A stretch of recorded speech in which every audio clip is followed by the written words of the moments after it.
And we are live. How's everybody doing tonight? My name is Anthony Brian Logan, and you're watching and/or listening to ABL Live. Thank y'all for joining me tonight. You could be almost anywhere in the world, but you're right here with me live on the show, and I appreciate y'all for that. We got a whole lot going on all over the internet, all over mainstream media, social media, everywhere.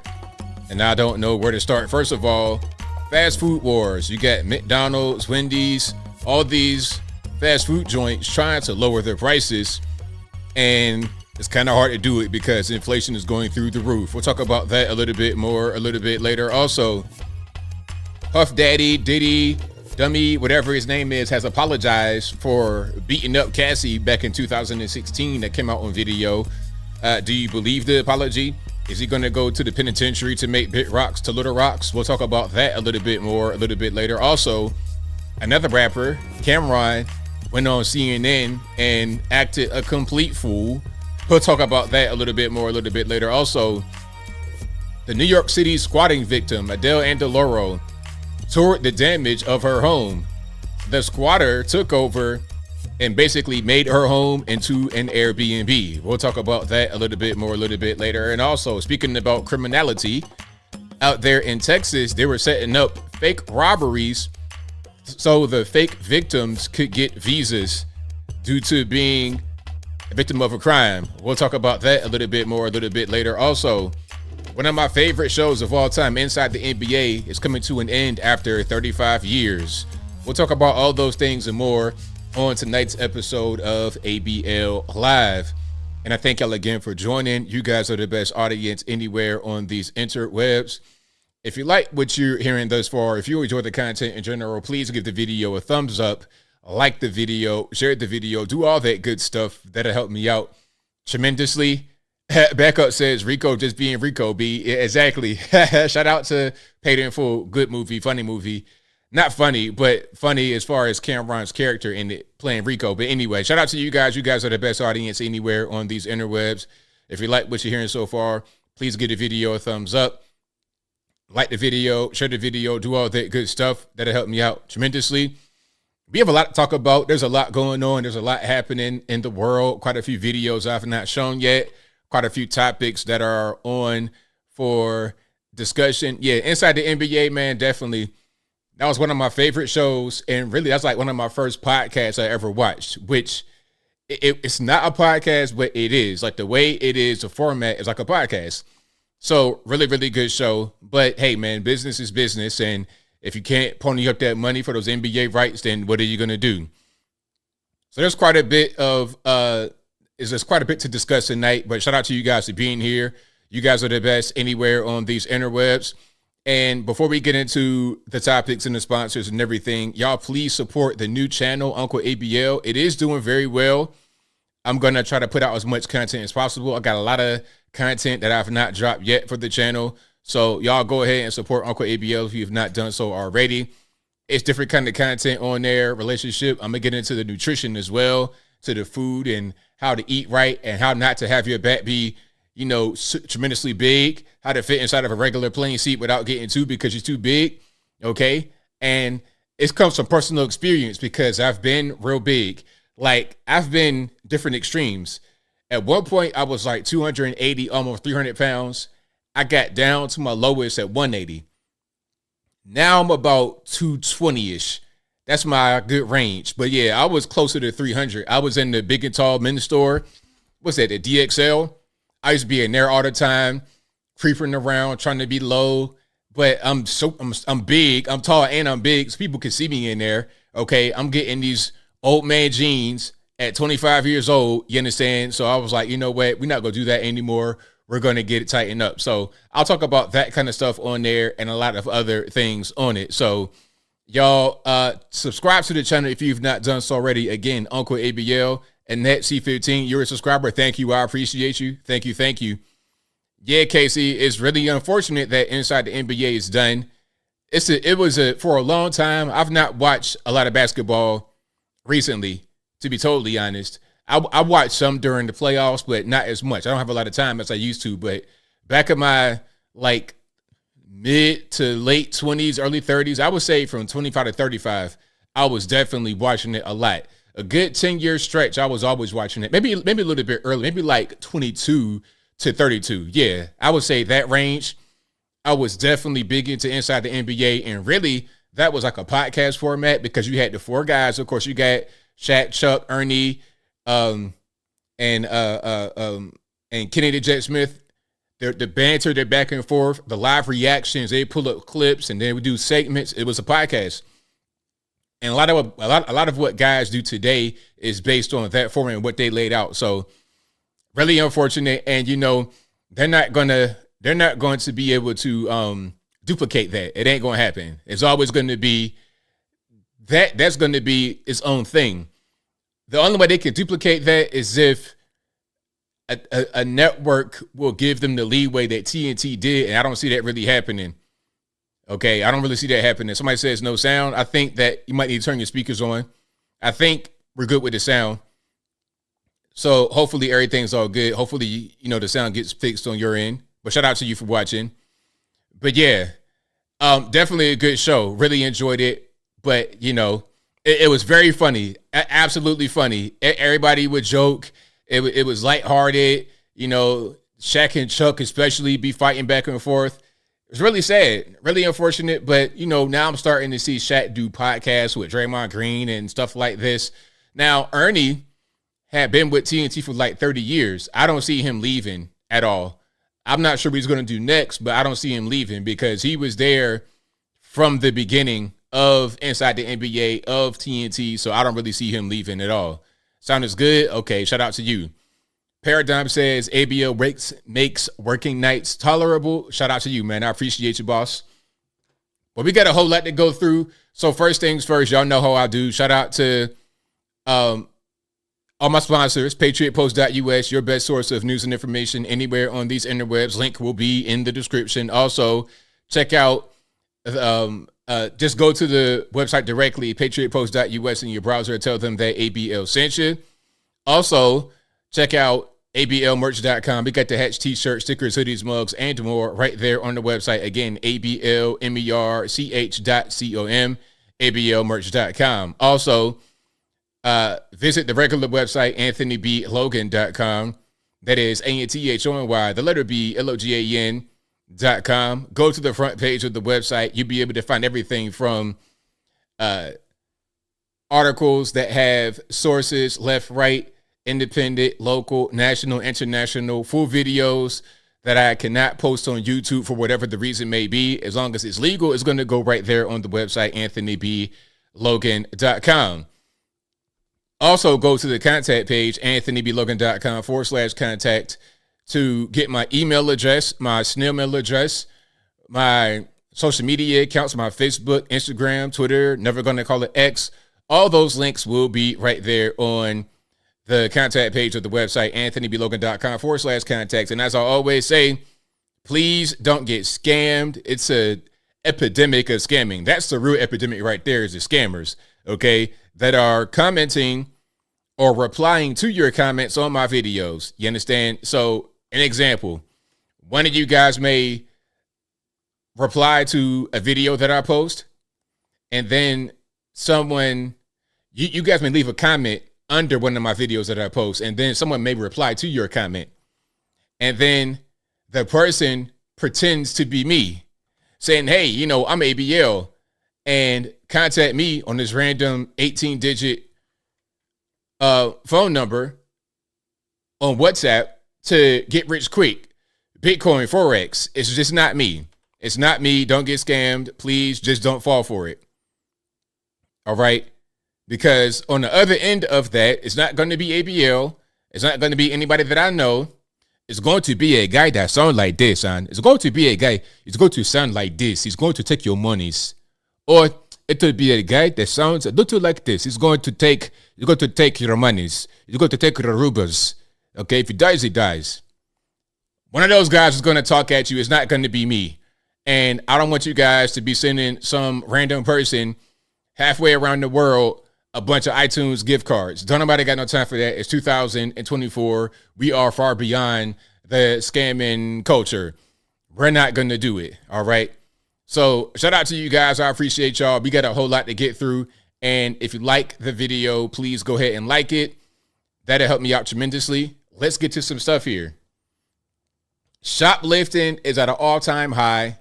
And we know that because of what's going on with the economy. And also, it's a combination of factors. The economy is not what it should be. And also, people think that there won't be any consequences. And a lot of times, there aren't any consequences. Okay? There are no consequences. You can do whatever you want to do. It's totally fine. That seems to be the solution to a bad economy, is just do whatever. Now, check this out right here. We got somebody trying to do something about it. A security guard out there in Sacramento, which is where a lot of the shoplifting happens. You know, all the negative things seem to be concentrated right there on the left coast. California, Oregon, Washington State, Vancouver, BC, Canada. I'm talking about the whole left coast. We could just chop that off. Maybe it might be an earthquake and it might just break off. I'm not wishing that on y'all for all the California residents. Shout out to you guys. You guys are great. Love y'all. But I'm saying something's got to give. You know what? Check it out. In the event of a catastrophic continent dividing earthquake that makes California drift off to China, in the event of that, I would take all the conservative refugees from California into Tennessee. All right, if I could be the king of Tennessee, if I could be the king of the United States, all the former California refugees who are conservative and want to get out, hey, y'all come on. It's all good. You don't need a visa. You don't need a passport. Just come on to the US of A and leave CSA, not the Confederacy, not the Confederacy, the California state, formerly America, CSA. Leave that behind and then come to us. I definitely would sign off on that one. Check it out. Playing. Give it back. Hey, empty the bag right now. I ain't playing. I ain't playing. Nope. The music is crazy. Who put the music on this? So the guy's trying to stop the person from shoplifting. Nope. Hey, to go shoplifting in scrubs and flip-flops is crazy. Like, is that your shoplifting outfit?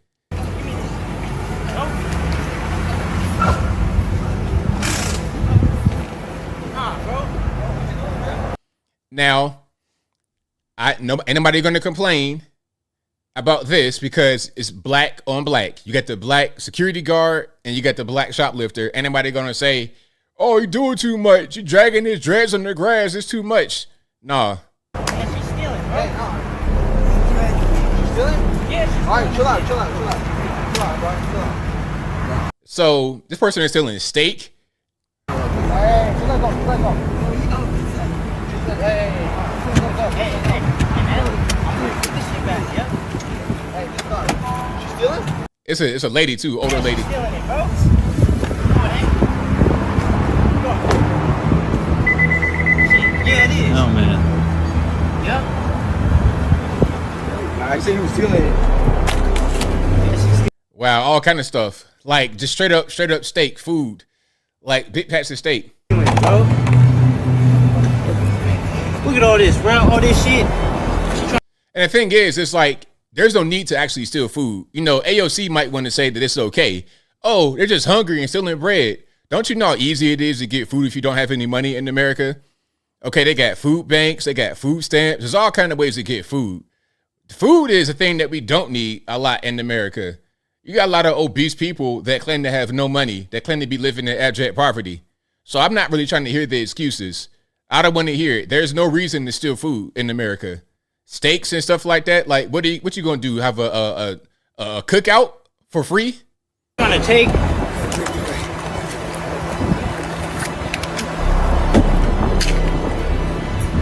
Yeah, somebody's starving for real, and that's right on.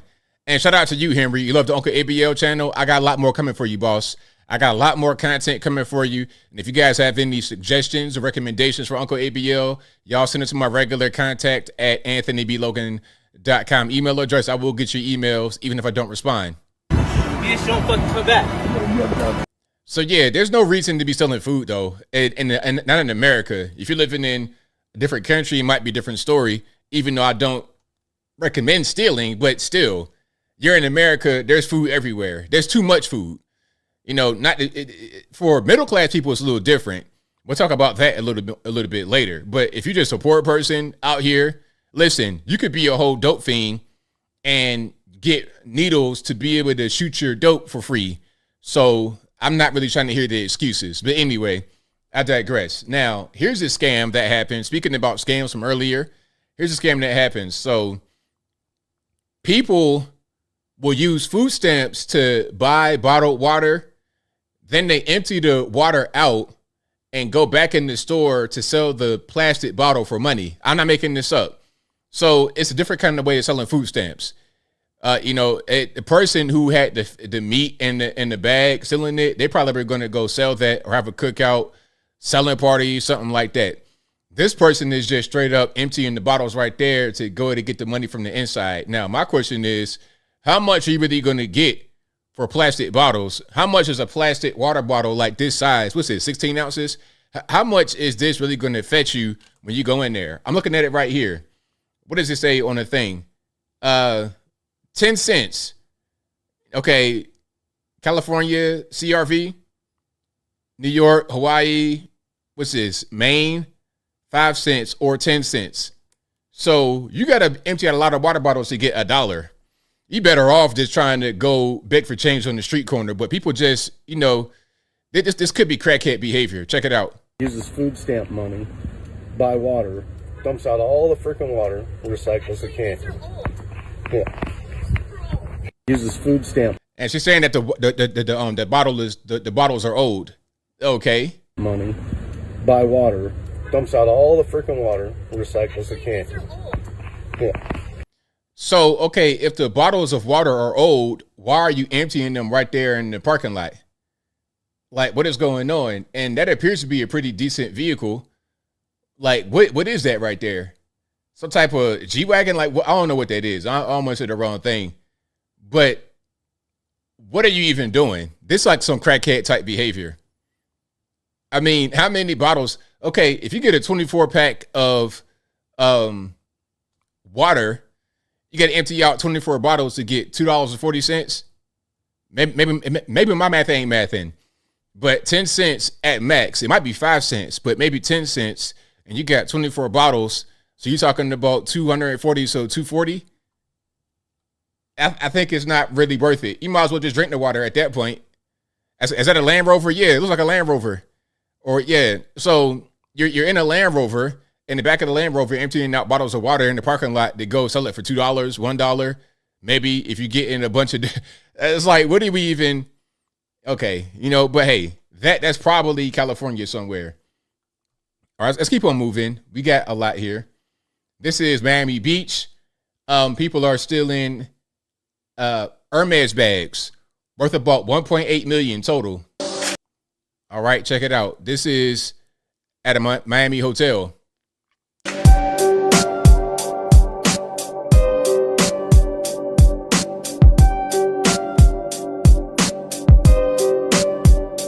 Now, I don't know why they would have these bags just kind of unsecure like that, because these bags are very, very valuable.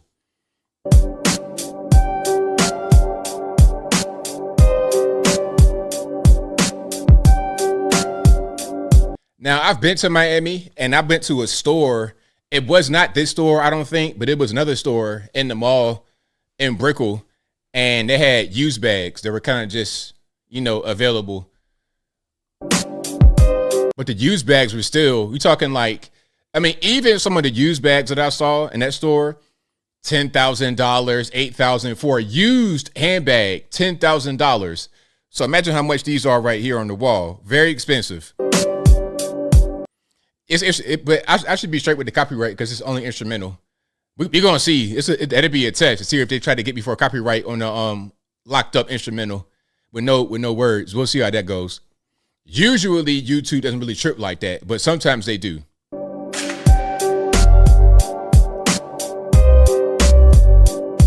And I wish guys, when they do these videos, will not put the music on it. I'll turn that off. But yeah, things are so crazy nowadays. I would not have my stuff out in the open like this. Now, I think they might be in here like at night. They probably broke into this place. Yeah, that's what it's looking like. They're coming through all these curtains and stuff like that. Yeah, they probably broke into that place. So yeah, that's what's happening out there in Miami. 1.8 million in Hermes bags. All right. You say you paid $12 for a purse. Hey, shout out to you. You're a rational person. Okay. Some of these people, hey, I want the bag's gonna cost you $20,000. Forget about it. You gonna pay for that? Huh? Okay, now here we got Meemaw confronting the shoplifter. You gonna pay for that? Huh? You gonna pay for that? Yeah. When? Huh? You gonna pay for it? Now this person has a cart full of, I see trash bags on like big trash bags for your leaves and stuff like that. And I can't tell the rest of that stuff is, but I'm seeing 2 big boxes of Glad black trash bags in the top.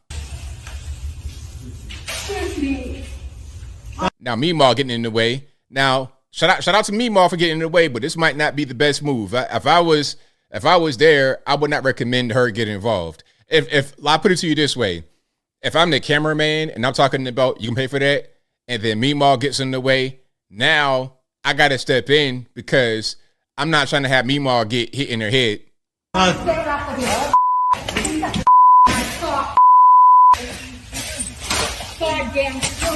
Come on, bud. Come on.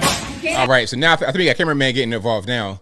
Since Meemaw has unmasked this hoodlum, now we got the camera guy getting involved. Come on. Get out!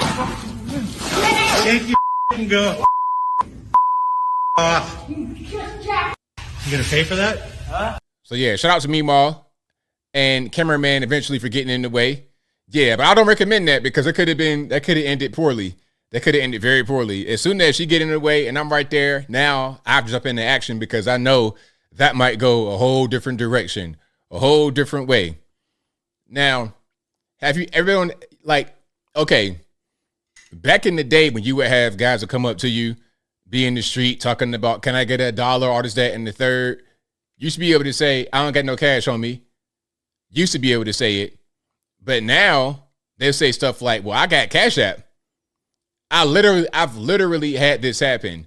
Before we get to this, matter of fact, I'm gonna show this. I'm gonna show this, and then I'm gonna tell you my story about a guy that bummed some money from me and did not take I don't got cash for an answer. Okay. First things first. This is Toronto.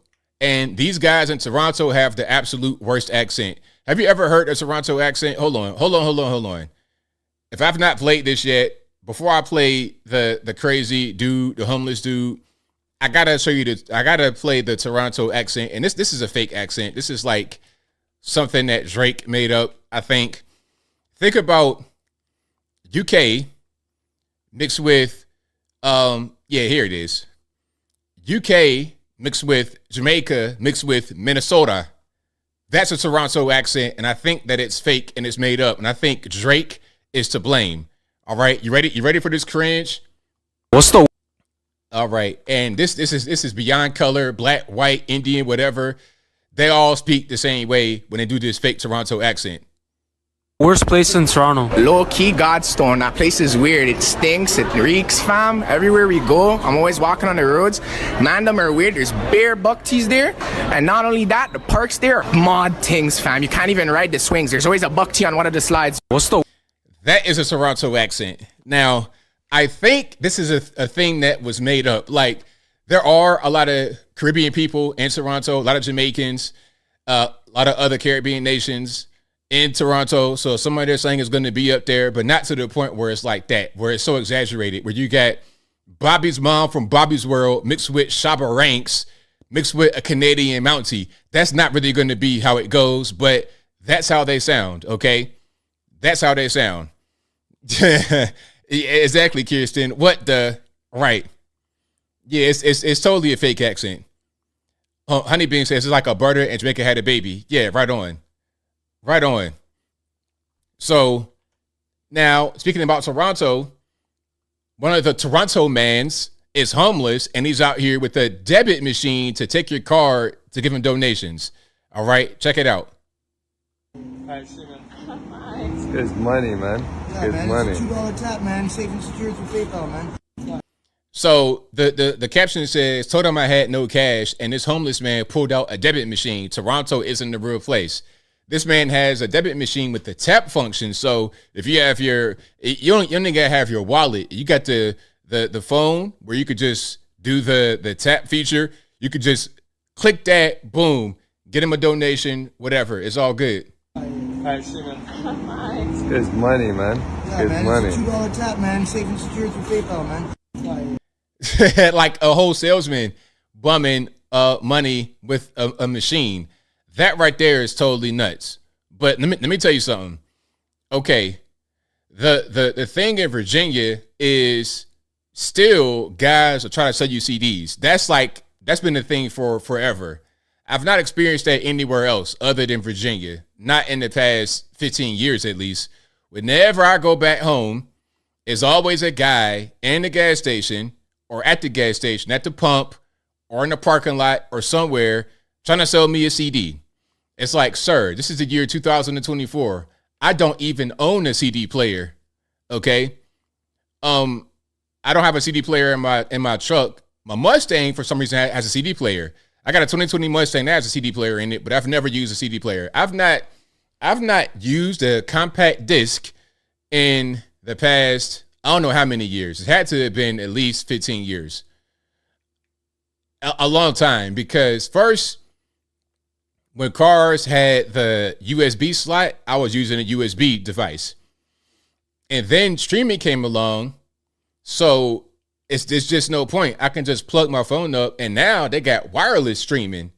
So unless I have an old car or something like that with no aux cord, with no Bluetooth, with no USB, then I use a CD player. But I've not touched a CD in 15 years.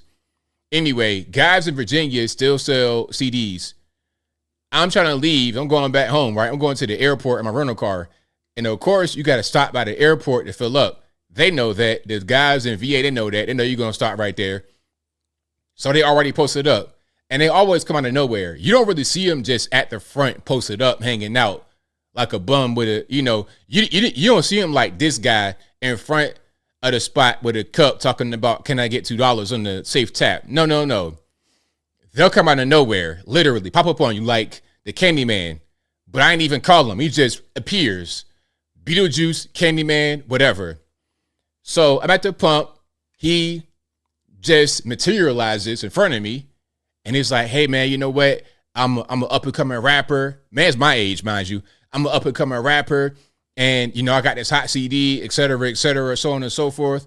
I'm like, I don't got no money, man. I'm broke. Like, don't even worry about it, man. Don't even worry about it. Look. And then they do the whole salesman tactic. Try to put it in your hand. That's the oldest trick in the book. It's like, look, check it out. I got a whole thing. I got Cash App. You could just scan it with your phone. I got the QR code on the back. Scan it on your phone and give me whatever you want to give me. It's all good. So I'm like, all right, man, I'm not trying to have to do nothing to this dude because I know he can kind of get weird in Virginia. So I just scanned it and didn't give him nothing and took the CD. Now, was I wrong for that? For actually just not giving them any money and just taking the CD? I mean, listen, at a certain point, you got to know that I don't want this. This is 2024. Where am I going to even play this? How am I, like, what you want me to do? Go buy a Walkman for this? But anyway, yeah, that's how they are. They will hound you to death and have all kind of modern technology for you to give them some money. When you used to be, back in the day, you could just say, I don't got no money. Now, I got Cash App, I got Venmo, I got PayPal, whatever. Go ahead and just give it to me right there. Matter of fact, I got a QR code. Scan that. Was I wrong? Shout out to him, though. You know what I mean? He'd be all right. Yeah, a Walkman. Tazante, do you not know what a Walkman is? I know, and I'm not trying to be funny because I know a lot of young people that don't know what a Walkman is. They've never seen that before.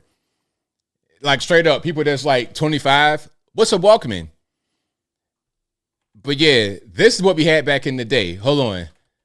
When I was in high school, back in like the late 90s, early 2000s, we had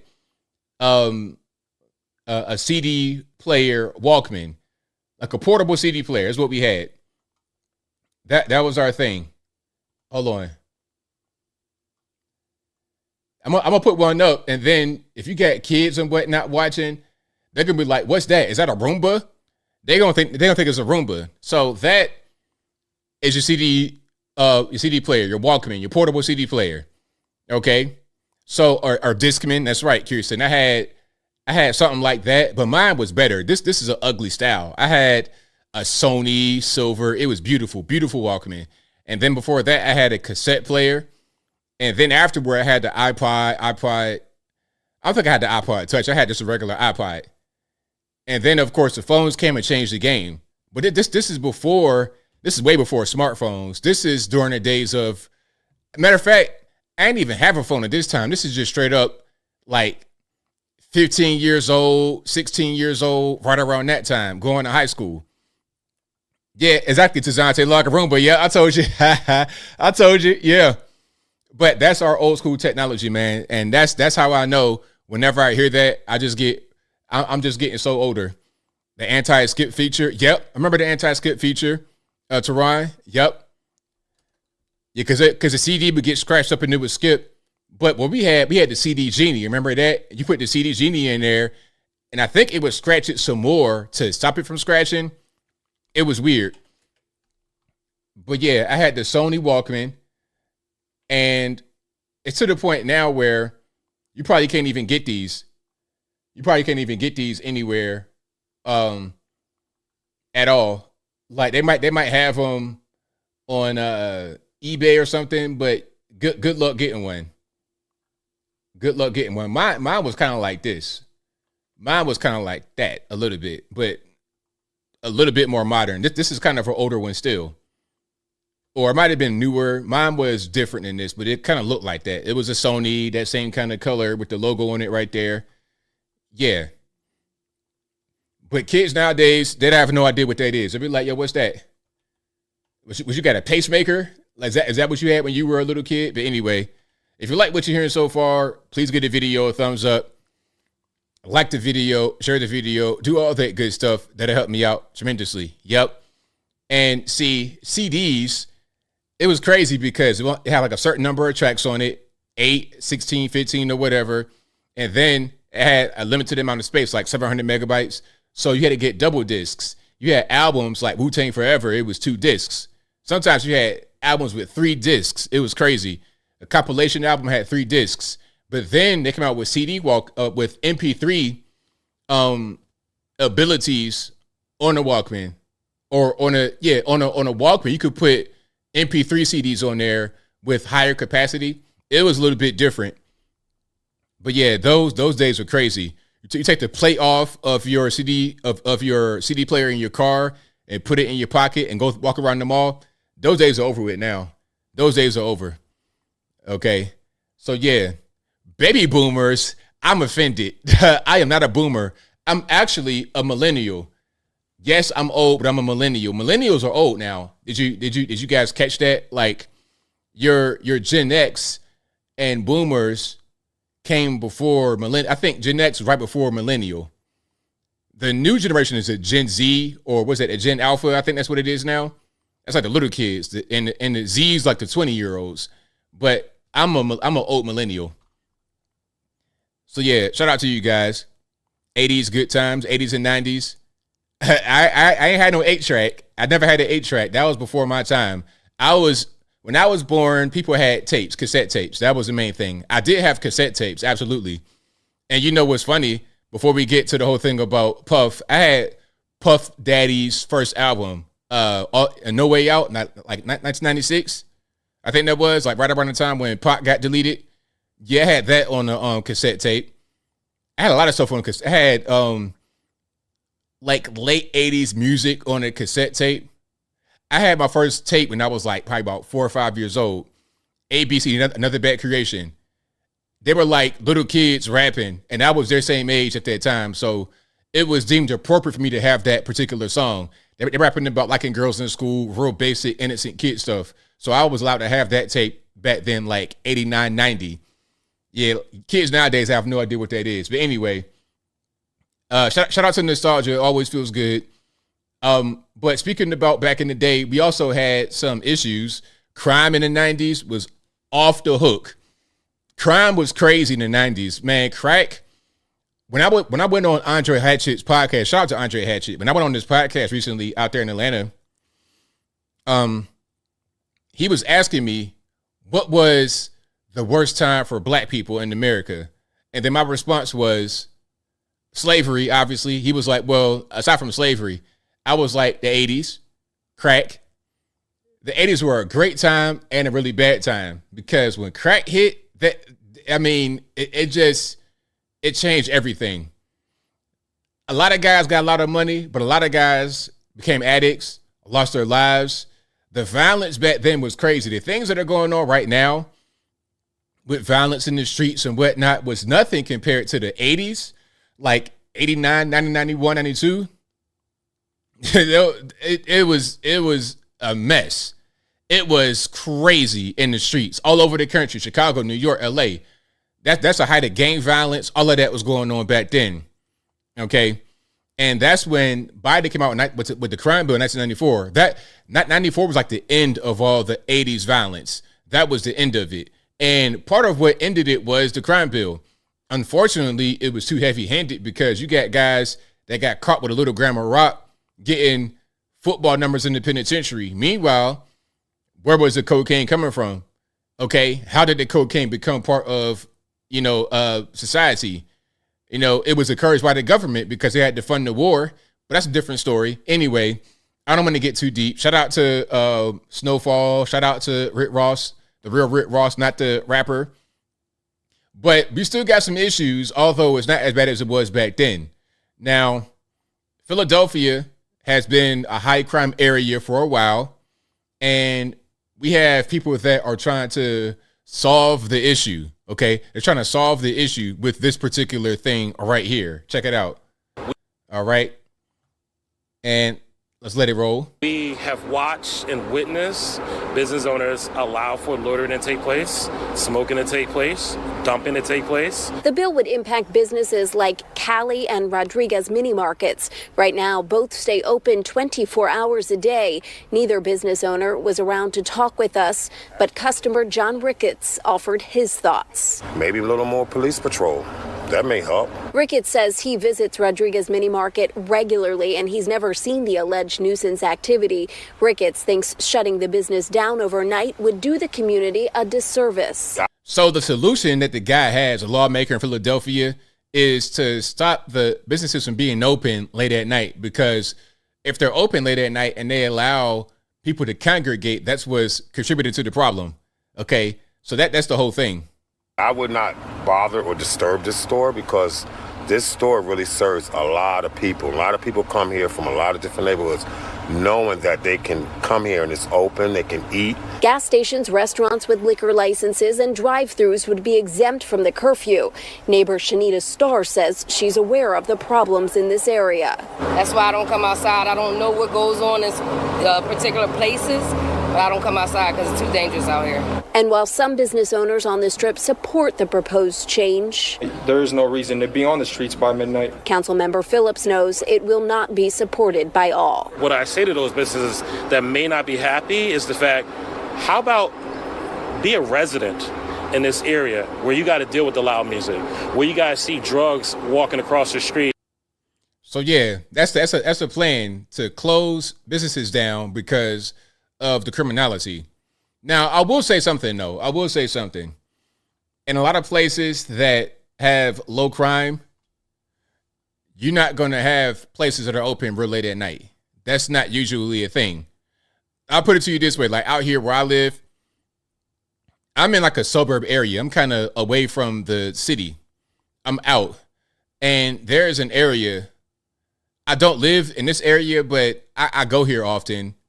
If you know about Chattanooga, Ottawa, right? Ottawa has this really nice area. It's kind of like, it's newer. There's senior living. There's offices out there. There's some housing, nice houses out there. Not senior living, just regular houses.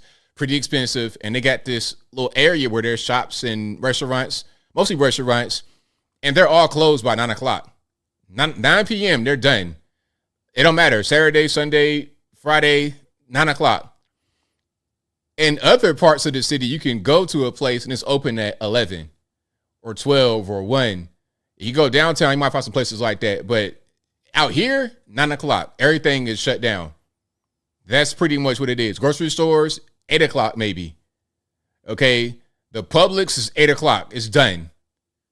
That's just, they don't say open. There's no place that's open past 11 o'clock out this way.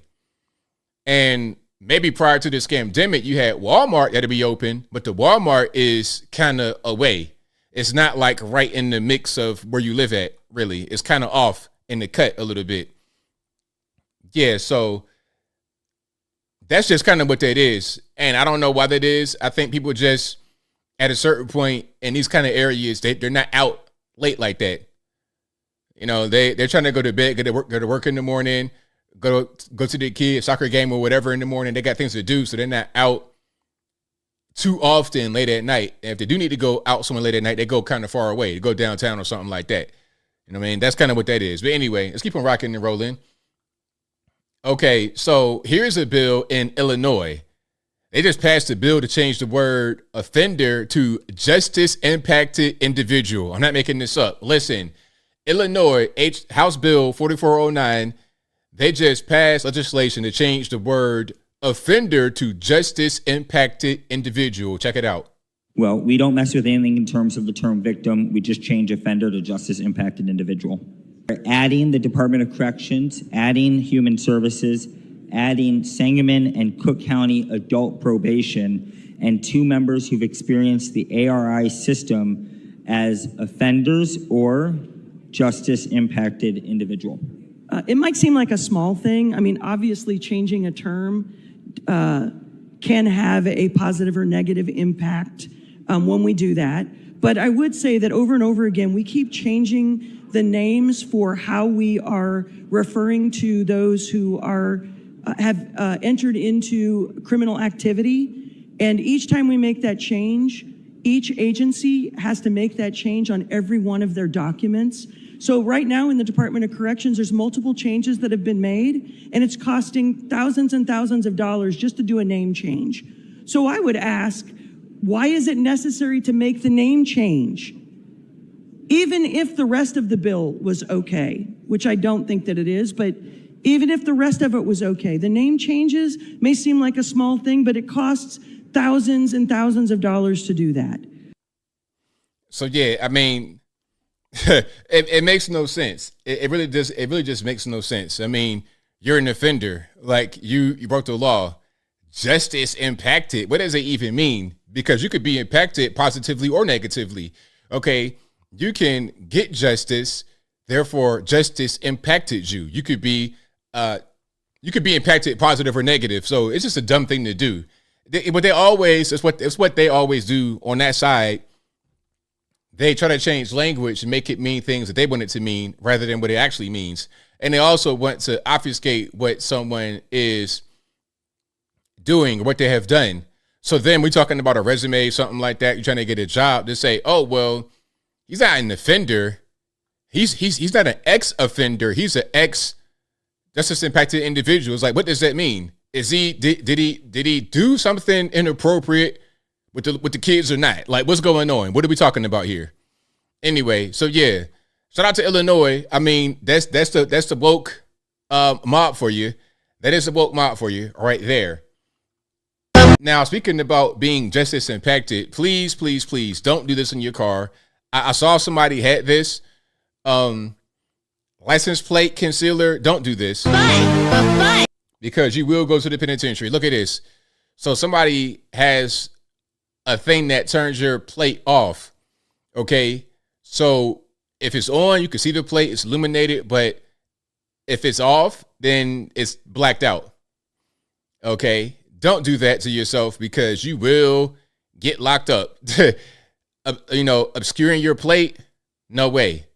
You might as well not have a plate, which is so basically obscuring your plate is the same thing as not having one. Try driving around with no plate.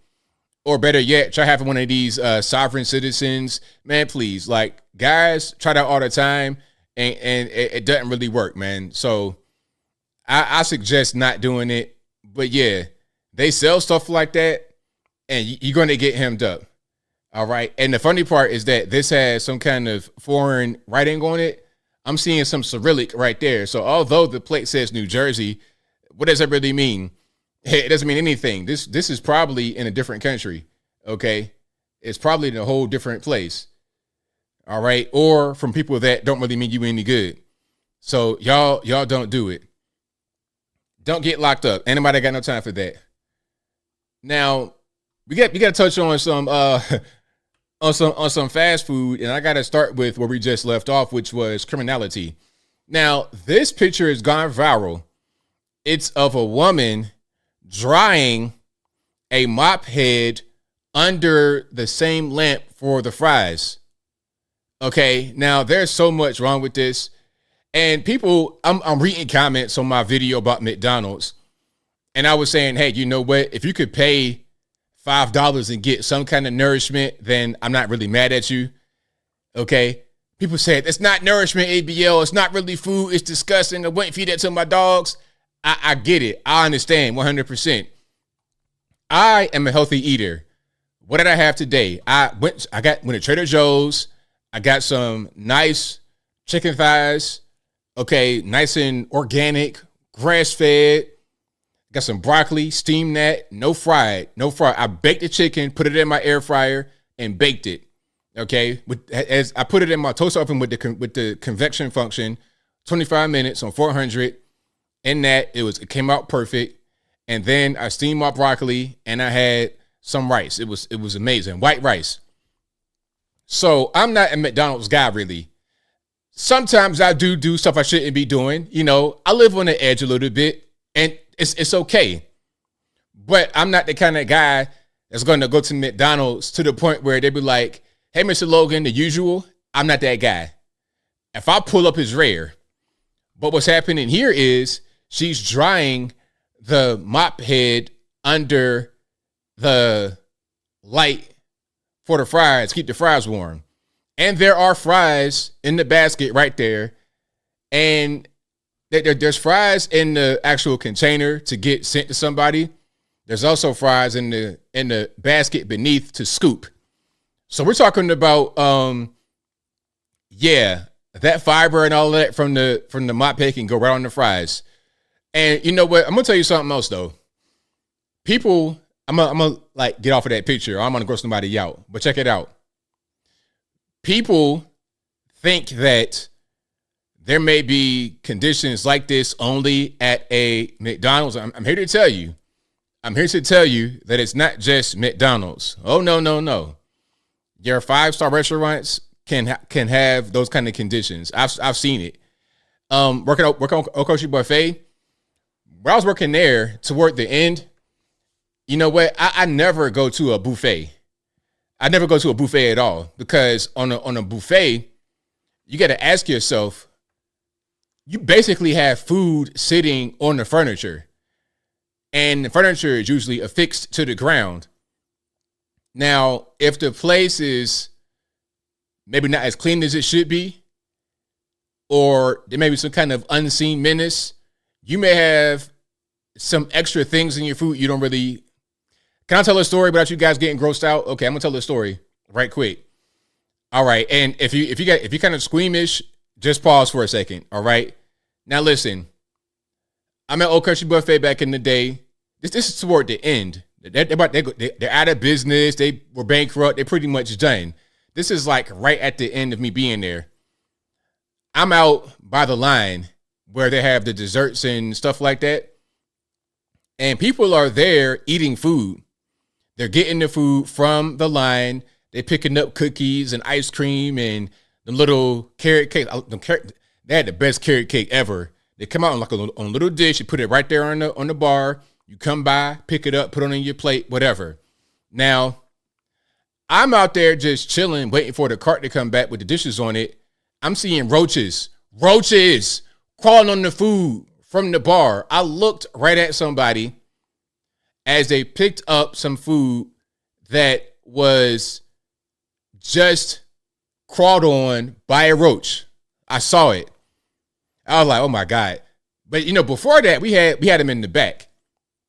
And before this, they had decency. They had a little bit of couth to them. They will only come out at the end of the shift. Every single time. We'd be in the back cleaning up. And I guess they could tell that there wasn't no more noise on the outside, in the front of the house. So they would come out and greet us. I lie to you not. I saw a roach come from the ceiling. I don't know what this was. It was some kind of other kind of bug. It came from it looked like one of those things, Men in Black. Remember those things that could talk? It looked like they were like some kind of worm or centipede. It looked like those. I'm not making it up. He came from the top like this, and he curled his body up like that and was like looking around like, yo, what y'all doing? Hey, it's the weekend. What y'all getting into? I swear. And it will always do that at the end of the night like that. Come from the top of the ceiling, curl their body up and look around. It was gross, man. So look, you think you're going to a nice restaurant, but are you? I'm just saying. And don't get me started on New York City, places like that, man, please. Man, New York City, and you go to a restaurant, man, forget about it. Any kind of city environment, forget about it. Forget about it. Anyway, okay, let's move on from that. I don't want to gross you guys out too much. Now, speaking about fast food, I ain't gonna talk about no more bugs or nothing like that. But here's a chart with some prices. Here's a chart about the prices, the price increases. Hold on. I'm gonna try to get it better. I'm gonna try to be able to zoom in a little bit on this. The price increases are crazy, and it's part of the reason why they're trying to make things more affordable. Okay, here we go. That's much better. So look, McDonald's price increases. 2019 is a line of demarcation because that's before the scamdemic. 2019 is before all the money got printed and before all the inflation happened. The money printing caused the inflation. We can see it right here in black and white. Look, so at McDonald's, at the end of 2019, a medium French fry on average costs $1.79. Mid 24 price, medium fries cost $4.19. $4.19 for a medium fry. It's just ridiculous. A McChicken in the 2019 price, $1.29. Now, $3.89. And by the way, the increase for the French fries, 134.1% increase. For the McChicken, a 201.6% increase. Again, I'm comparing the end of 2019 to mid 24. So not even full 4 years, this has happened. Big Mac, $3.99. Now 24, $7.49. A cheeseburger, hold on, the 10 McNuggets, $4.49, 2019. Now $7.58. A cheeseburger, $1 at the end of 2019. Now it's $3.15. These are the average prices now. A 215% increase. Okay, Taco Bell, which I never would go to Taco Bell. Listen, I better be about to die of starvation before I ever touch Taco Bell because my stomach is already kind of sensitive. So Taco Bell is going to throw me over the edge. I mean, that's like giving an alcoholic a taste of liquor. It's just going to turn them into a tailspin. So nah, man, it's going to be, you got to pretty much put a pistol to my forehead, make me eat that kind of food. But anyway, a beefy 5-layer burrito in the 2019, $1.69, now $3.69, 118.3% increase. Nachos Bel Grande, $3.29 in the 2019, now $5.89. Spicy potato soft taco, $1, now $1.19. Cheesy bean and rice burrito, $1, now $1.19. Crunch Wrap Supreme, $3.49, now $5.29. Okay. Now, going back to McDonald's, the average price increase across 5 items is 141.4%. 141.4% in less than 4 years. And for Taco Bell, 57.4% on average. And Chick-fil-A, medium deluxe chicken sandwich, $3.65. Now $6.65 for a deluxe chicken sandwich. 8 Chick-fil-A nuggets, $3.05 in 2019, now $5.99. So it went from $3 to $6, almost 100% increase. These prices are crazy. 4 chicken strips were $4.39, now $7.85. Medium waffle fries, $1.65, now $2.99. Large milkshake, $3.15 to $5.19. An extra $2 on top of the milkshake. So it's just crazy. It's totally crazy. And that's for fast food. So, I mean, people are seeing this and like, you know what? Never mind. I'm gonna just go to the store. And now what we have is fast food companies trying to fight to get you back. And I did the science recently. So I'm gonna do a video on it still, but I went to Publix and I tested it. I might even have the prices. You could I got a pack of chicken for like $7. And that was enough for 2 meals. For me, 2 meals. It was 20 ounces. And you got to cut some fat and whatnot. 2 meals, what you gonna get from the chicken. And that was $7. So you're talking about what, $3.50? So for the chicken, it's $3.50. And then I got minute rices, which I could get cheaper, but I got minute rices. So that was $2. That's enough for 2 meals. So if you're doing $7 for the chicken divided by 2, $3.50. $3.50 plus the $1 because you're doing just one. Now we're at $4.50, and then the broccoli I got was $3, enough for 2 meals. So another $1.50. So now we're at $6 for a meal. $6. I got rice, minute rice, but I can go cheaper if I get the bag rice. I got minute rice, chicken breast, 10 ounces, and I got broccoli. 1 meal, that's a good 600 calories for $6.50 versus going to McDonald's and eating whatever, having somebody put a mop head under the thing for my fries, right? And I got to pay $10 or more. You see?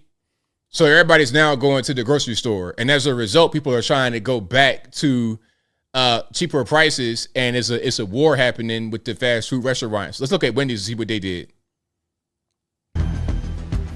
We're back now with the fast food wars as customers demand lower prices. Janae Norman is here with how some chains are trying to lure customers back.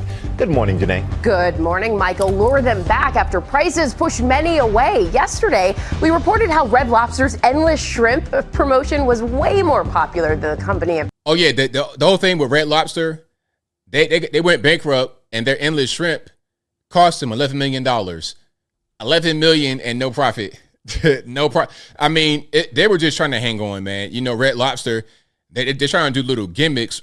What they should have done was reinvent themselves. Reinvent yourself, do some remodeling. You've been around for a long time, kind of getting long in the tooth. You got to do something different. Anticipated, customers want a deal, and the fast food chains want their dollars. Please lower your prices. So you can't go up any further. You can't. This morning, fast food chains are putting value meals back on the menu. At Wendys, you can get English muffin and seasoned potatoes for just $3. Seasoned potatoes is funny. Potato wedges, French fries. So hold on. This meal right here, the muffin with the sausage and the egg, and you can get some potato wedges. That's $3. And I guarantee you, people are going to buy that meal. Oh, yes, they will. They're going to be buying it. It's going to be packed at Wendys. Oh, yeah. Same thing for McDonald's. They're going to be packed with that $5 meal. You can get English muffin and seasoned potatoes for just $3. Wendys now offering a $3 English muffin deal, which includes seasoned potatoes and your choice of a bacon or sausage, egg and cheese English muffin sandwich. The meal, less than the average cup of coffee. It's a great deal for consumers at the drive-thru. It's an even better deal for Wendys. Somebody said it will look like that. It will not look like that once you get it. And you know, you guys know how they make food in commercials, right? It's not even really food a lot of the time. You know, I got to show you guys some of that, but it's not even really food. They make other things look like food for the commercial, like ice cream. It's never ice cream on the actual TV set. They have something else. I forget what they use. Wendys telling ABC News, we're giving fans even more ways to satisfy their morning cravings for a price they can feel good about. The English muffin deal joins their $5 biggie bag and 2 for $3 breakfast bundles. Egg and cheese biscuit and sausage biscuit. 2 biscuits. Customers hungry for deals as prices for food grow across the board. Fast food prices in March were 33% higher than back in 2019, according to the Labor Department. The prices are very different than even what they were when I was in high school or in college just a few years ago. The fast food wars are heating up more than the grill. Wendys competing for consumers online with their playful marketing strategy, replying to a McDonald's burger announcement on X, writing, "Where's the beef?" It wanted to be more than hot. It wanted to. You will not get that kind of burger at a Wendy's or McDonald's.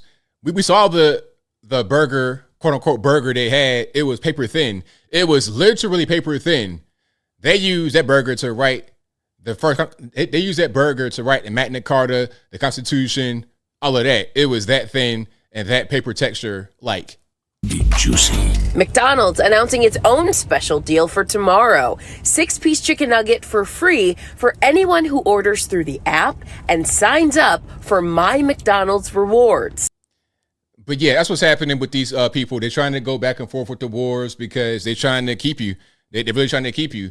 And matter of fact, hold on. We're talking about the food on your TV versus real life. Let me see if I can hold on. Let me see if I can show you some stuff right here. They might have it on this video about how they do with the ads. We don't need that. Yeah, hold on. But they're not really trying to, they're going to show you, but they're not really trying to show you. Y'all give me a second. If you like what you're hearing so far, please give the video a thumbs up. Like the video, share the video, do all that good stuff. That'll help me out tremendously. But yeah, a lot of this stuff is just not really real. Okay. Hold on. Like, here's a good example. So we have some fries here, right? But look at what they put in the actual box. What's that? A sponge with, I don't know what that is, like plastic shavings. I'm gonna turn the music off. And then that's your fries right there. Okay. That's not food. Now, some are going to argue that the food you actually eat is not food either, but that's a different story. So then, okay, what is it, like a piece of pizza right here? Or a cheesecake? Probably a pizza. This looks like they're putting shaving foam and cardboard together. And then what are we going to have right here? Is it going to be a hamburger? Probably. Some blue paint, it looks like. I'm not sure why it's blue. Oh, some sprinkles. Oh, it's his cake. Yeah, it's his cake. So this is a piece of cake, but really it's not food at all. All right. And that's how it looks in real life. They're just they're making the fake thing look like the real thing, but look more appetizing and it give you more volume than what you would actually get. All right. Much more volume. All right. And then here's a hamburger, allegedly. And it just burning. What are they burning? Just a stick? Oh, so they're making the fake grill. Make like it's actually char grill. Yeah. Now, I don't know what this is. Is that an actual burger? Some cheese, it looks like. Some lettuce. All right. And you got some toothpicks in there. Which is tomato. Looks like it might be roasted tomatoes and lettuce. And then you put that on top, and then they got the toothpicks in there to give it volume, so it doesn't just rest on top of the food and compress it. It gives it volume to where everything's kind of separate. Makes it look bigger. Okay, then we're spraying some. It could be mustard or just some yellow coloring. That's your commercial right there. All right, and then once you get it, it looks like that because they don't have the toothpicks. They don't have all the extra stuff. You see what I'm saying? But anyway, so yeah, shout out to the fake commercial. Shout out to the fake food in the commercials. Yeah, we don't do that over here. Okay, we don't do that. Now, skipping ahead a little bit to some political stuff, we got the cackling hens over at The View. And speaking about Wendys, this looks like Wendys Meemaw right here, Joy Behar. All right, check out what she says about people that wear MAGA hats. If you wear a MAGA hat, you are a literal Nazi, according to her. The way out there, that hat that you keep wearing, that red hat that says "Make America Great Again," that tells people that you go along with this. So you might as well just put a swastika on the hat. Don't do that. Don't do that. Because we see it anyway. I mean, that's pretty much what they do on The View. I mean, Trump's been gone since it's been years since Trump's been out of office, and they cannot stop talking about him. But that's their bread and butter at this point. If there was no more Trump to talk about, then what would they talk about? I mean, who would ever speak about The View if not for their Trump rhetoric? Bottom line is, this isn't good for any of us. I mean, this is what it comes down to. It's not good for any American. This is not the American way. This is not the promise of America. She doesn't always get it right, but we know we can fight to make it better. When you have someone who says, I'm going to get rid of all criticism, I'm going to get rid of anything that... I mean, I don't understand. Like, I wouldn't want to, if this was my job to be so hateful against one guy that's not even in office anymore, man, I'd be like, you know what? All right, I'm out. I'm going to go ahead and just try to do something else, man. I'm going to go fishing because I've, pretty much had enough of that type of situation. Now, speaking about presidents, Trump, Biden, let's go to Morehouse. This is out there in Atlanta, Georgia. Oh, by the way, speaking about Atlanta, speaking about Morehouse, speaking about Fulton County, y'all know Fonnie Willis got reelected. Oh, yeah, yes, she did. Fonnie Willis got reelected. And you're not surprised, are you? Are you surprised? Okay, you're not surprised at all. Okay, and the judge, Scott McAfee, is also reelected. Okay, before we get to the Morehouse kerfuffle, you see right here, Fonnie Willis and presiding judge in Trump, Georgia case win elections. Willis now proceeds to November's general election, where she's going to face Courtney Kramer, a Republican lawyer who interned in the Trump White House. Now, do you guys think in Fulton County, Georgia, that she's going to lose against a Republican who was in the Trump White House? Do you think it's going to happen? I mean, that's a real shot in the dark. Listen, I put it to you this way. If she was going to lose against a Republican, it would have been, she would have had a better chance of losing in the primary than losing in the general. Okay, so I don't think it's going to happen. I think she's pretty much going to be reelected. But again, we're not surprised. Big Fonnie, criminal Fonnie, has gotten reelected. Now, she might still face some problems because this ain't over. You still got some issues going on with the trial and Nathan Wade and everything else. So it's not over. She still may face some issues. But as of right now, she has been reelected. Or at least she's won the primary. And she's got to get elected again officially in November. But I don't see that happening. I don't see her actually losing that election against a Republican person. Fonnie and Scott get reelected. That's right, Ruth. Yep. So we'll see. I mean, we'll see come November, but don't hold your breath for that one. If she didn't lose in the primary, she probably won't lose in the general against another person. It's Fulton County. It is what it is. It's just like what's happening with Chicago, New York, LA. They see at a certain point there's problems, but they keep voting one way. That's the people that are there. They just want to vote that way. It is what it is. Now, Brian Kemp is actually a good governor. Brian Kemp was a great governor. People just may not like Brian Kemp because of what reason, I don't know. Maybe they don't live here. Like, I live in Tennessee, but I'm on the border of Georgia, so I'm there a lot. Like, my Costco store is 20 minutes away, but it's in Georgia. So I'm out here a lot. People love Brian Kemp. They really do. The whole issue with the election was not his fault. He couldn't have actually made Trump be the president. What you want him to do? He's been able to tighten up some of the laws. And same thing with Bill Lee and I think Greg Abbott tightened up some laws with the elections. But beyond that, you can't really do anything. You can't just say, oh, nah, this don't count. It don't work like that. But nah, Kemp is a great governor. Fonnie Willis needs to go, though, for sure. What did Brian Kemp do? People saying he's a cheat. How did Brian Kemp cheat? What did he do? Tell me how he cheated. Brian Kemp did not do anything wrong. I'm trying to tell you. I'm out here. People that may not live here don't really understand. But he's a great governor. Brian Kemp was one of the best governors in the country. Brian Kemp's right out there with DeSantis, number one. I think between maybe DeSantis, Greg Abbott, my top four at least. DeSantis, Greg Abbott, Bill Lee, and Brian Kemp. That's my top 4 governors. That's Florida, Georgia, Tennessee, Texas. Yep. So yeah, I don't have a problem. Hold on. Chris Crow says I watched an anti-Trump Brian Kemp commercial on your channel. What did he say? What did the commercial say? I'm gonna try to Google it. Brian Kemp anti-Trump commercial.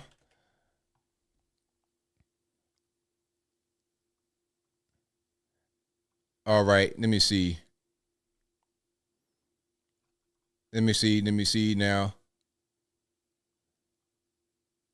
All right, I'm gonna play it right here. Well, I'm not gonna play a commercial. I'm gonna just play his thoughts on Trump. How about that? We can just play that and we keep on moving. And if you like what you're hearing so far, please give the video a thumbs up, like the video, share the video, do all that good stuff. That'll help me out tremendously. He's a coward. Back down for Stacey Abrams. But like Stacey Abrams, she didn't win. I don't understand. I don't get it. Yes, also Glenn Youngkin. Shout out to you, Bob K, MIT. Glenn Youngkin's a good governor out there in Virginia. But let's see what Brian Kemp thinks about Donald Trump. Is he going to support him? Is he not going to support him? This is on 11 Alive, local Georgia news. This is from 5 days ago, so pretty recent. Let's check it out.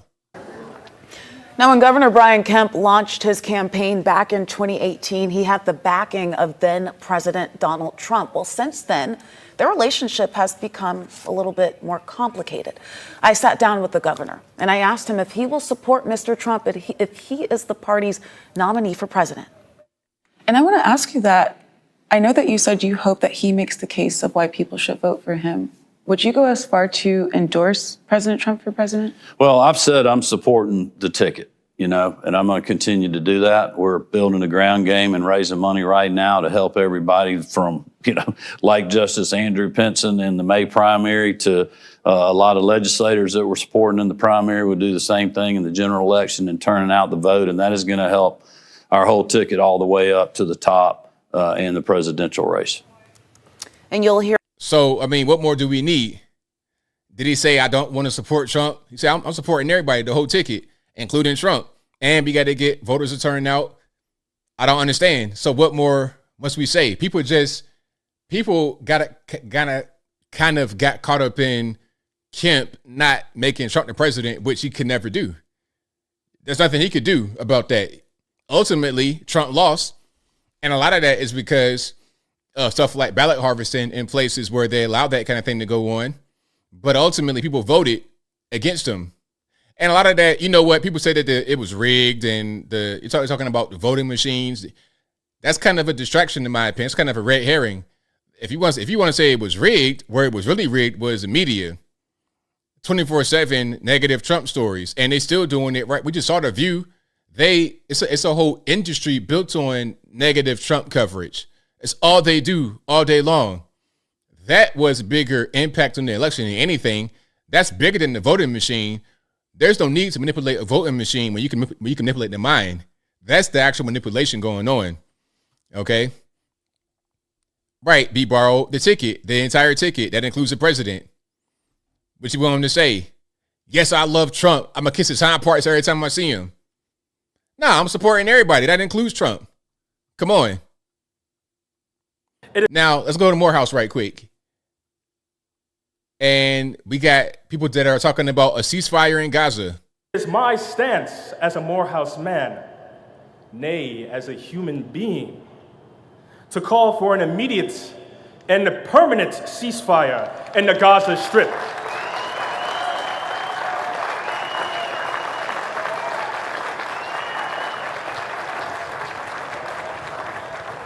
Hear the people of this world sing the song of righteous justice. Thank you. It is. All right, so there we have it. This is Morehouse College, and young man's already talking about we got to get a ceasefire in Gaza, and you got old man Biden back there making the scrunched up face. It's like, my man, are you? Is it too much light in there? We're inside of a place. There's no sun. Like, what's going on? What is that face? Do you guys know people that make this kind of face that you see your man on the bottom right-hand corner making? Yeah, look at that face. It's crazy. It's totally nuts. But yeah, let's keep on going. We got some more from this particular situation. And if you like what you're hearing so far, please give the video a thumbs up. Like the video, share the video. Do all that good stuff. That'll help me out tremendously. Check this out. We want to present you with a very special honor today. Today, President Biden, it is my pleasure to confer upon you an honorary degree from Morehouse College and count you among the ranks of honorary Morehouse men.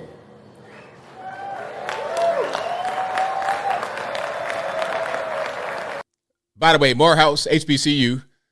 Of course, it does not mean it's only black people. I see Mr. White guy right there graduating, so please don't nobody get triggered or offended. And therefore, with the authority granted in me by the Morehouse College Board of Trustees, I confer upon you, Joseph R. Biden, Jr., the Honorary Doctor of Laws, honoris causa, with all the rights, privileges, and responsibilities appertaining thereunto. Congratulations, Dr. Joseph Biden.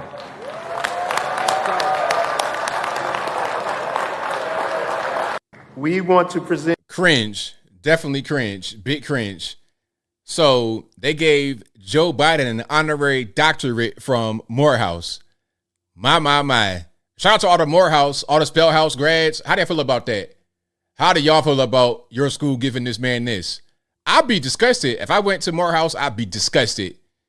I would be too through. Okay. I would be too through. All right. So yeah, that's totally nuts. Totally nuts. But there's more. You're going to hear from Creepy Joe himself at Morehouse. Today. You missed your high school graduation. You started college just as George Floyd was murdered. So this is the commencement speech, I suppose. And listen to how uplifting and positive it sounds. Let me start from the top. Today. You missed your high school graduation. You started college just as George Floyd was murdered. And there was a reckoning on race. It's natural to wonder if democracy you hear about actually works for you. What is democracy? If black men are being killed in the street, what is democracy? The trail of broken promises still leave black communities behind. What is democracy? You have to be 10 times better than anyone else to get a fair shot. I hate that so much. I hate this whole thing about you got to be 10 times better. It's BS. It's bogus. I hate it. I hate it. I hate it. I hate it. I hate it. I hate it. I hate it. I hate it.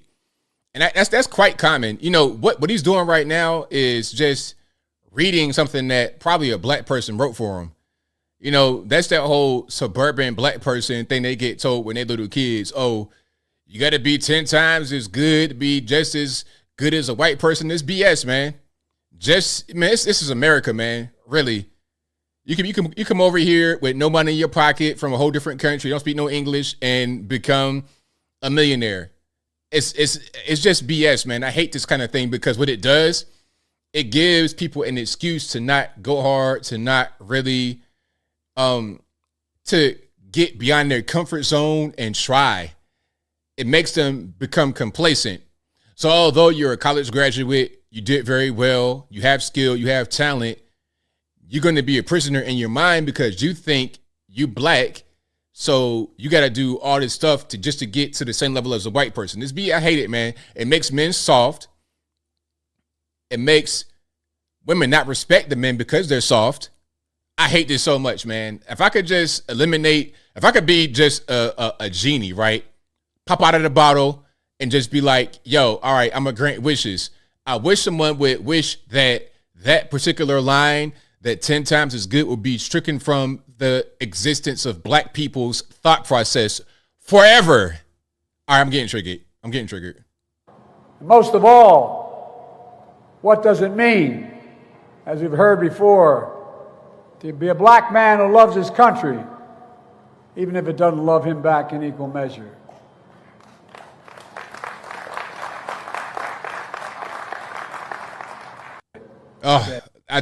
Man, that's the worst. But that's what a lot of black folks get told, though. Pardon me. That's what a lot of black folks get told. This whole thing about you gotta be 10 times as good. That's the stupidest thing in the world, man. Anybody that says that, just please stop. Please stop.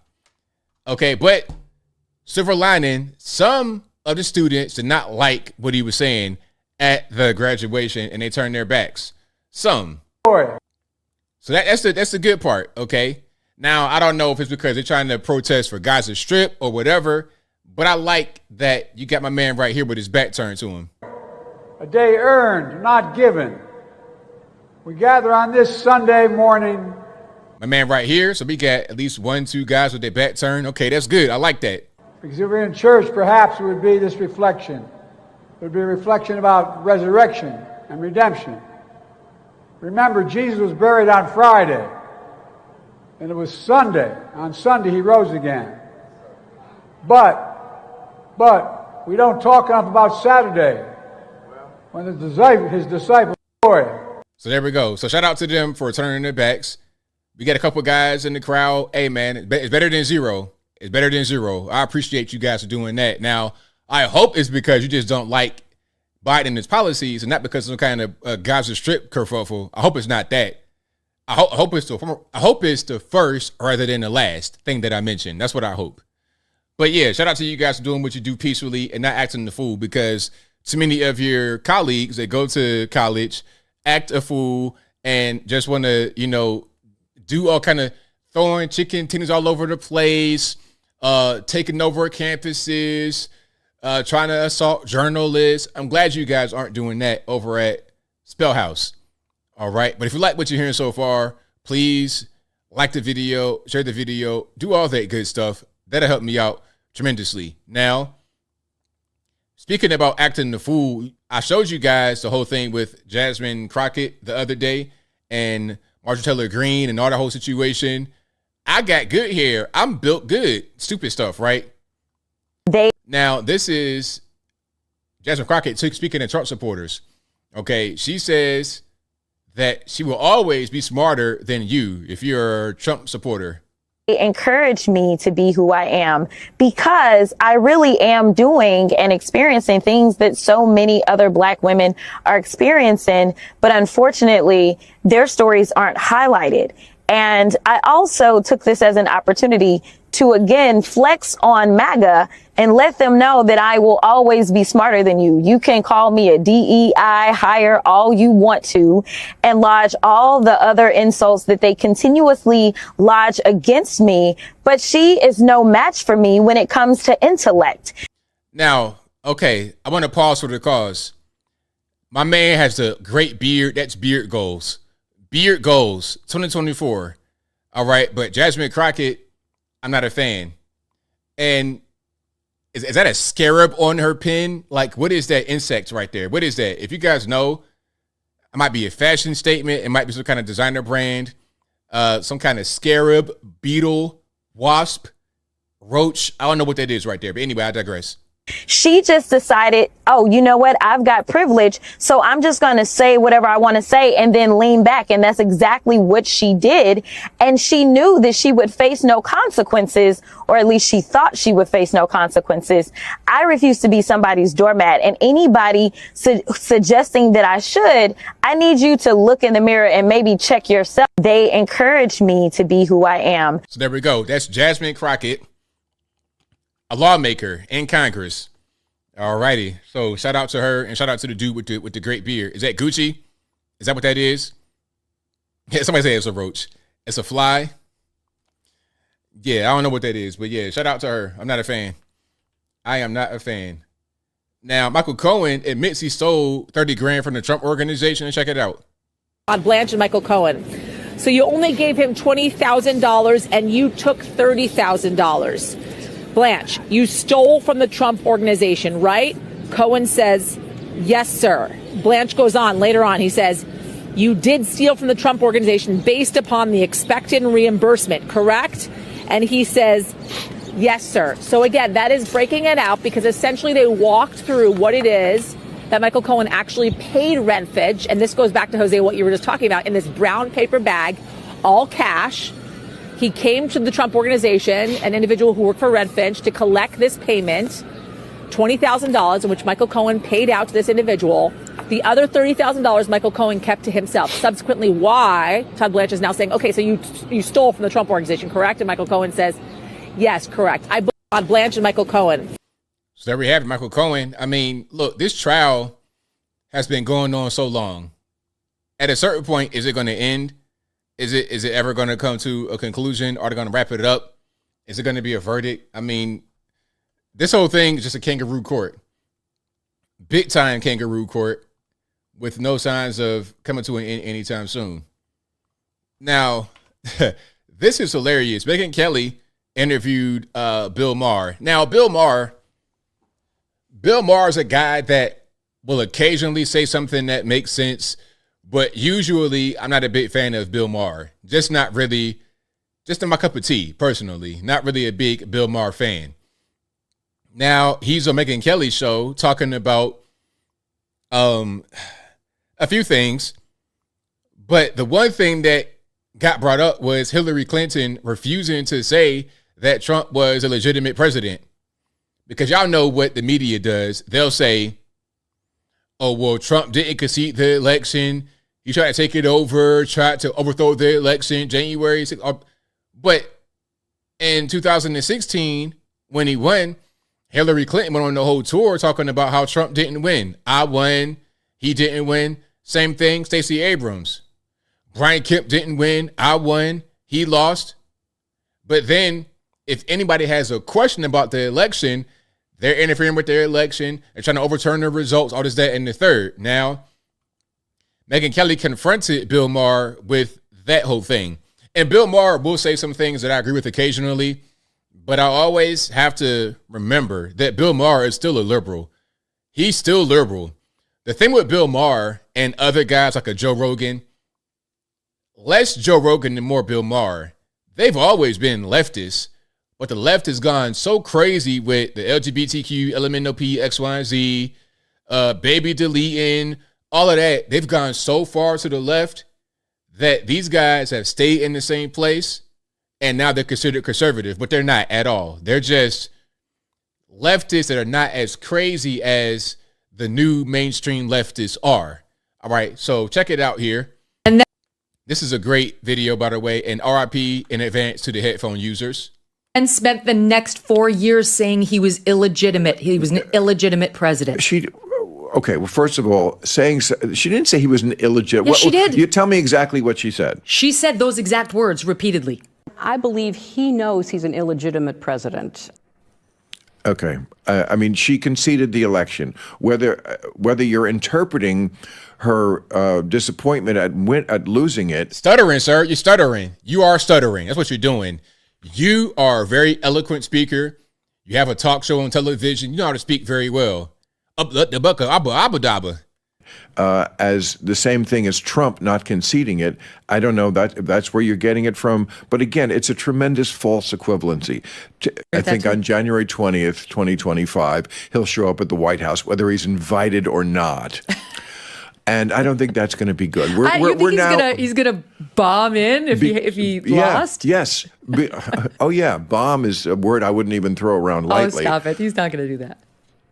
Right. Like there was never an attack on the Capitol, Megan. Oh, I hear you. But he's not going to show up at the inauguration. Like they didn't show up at the Capitol and break windows and knock down doors and kill cops and chase. They didn't do that. And they didn't break windows, knock down cops. They of course did. No, they didn't. Who did? They died of natural causes that day? Yes.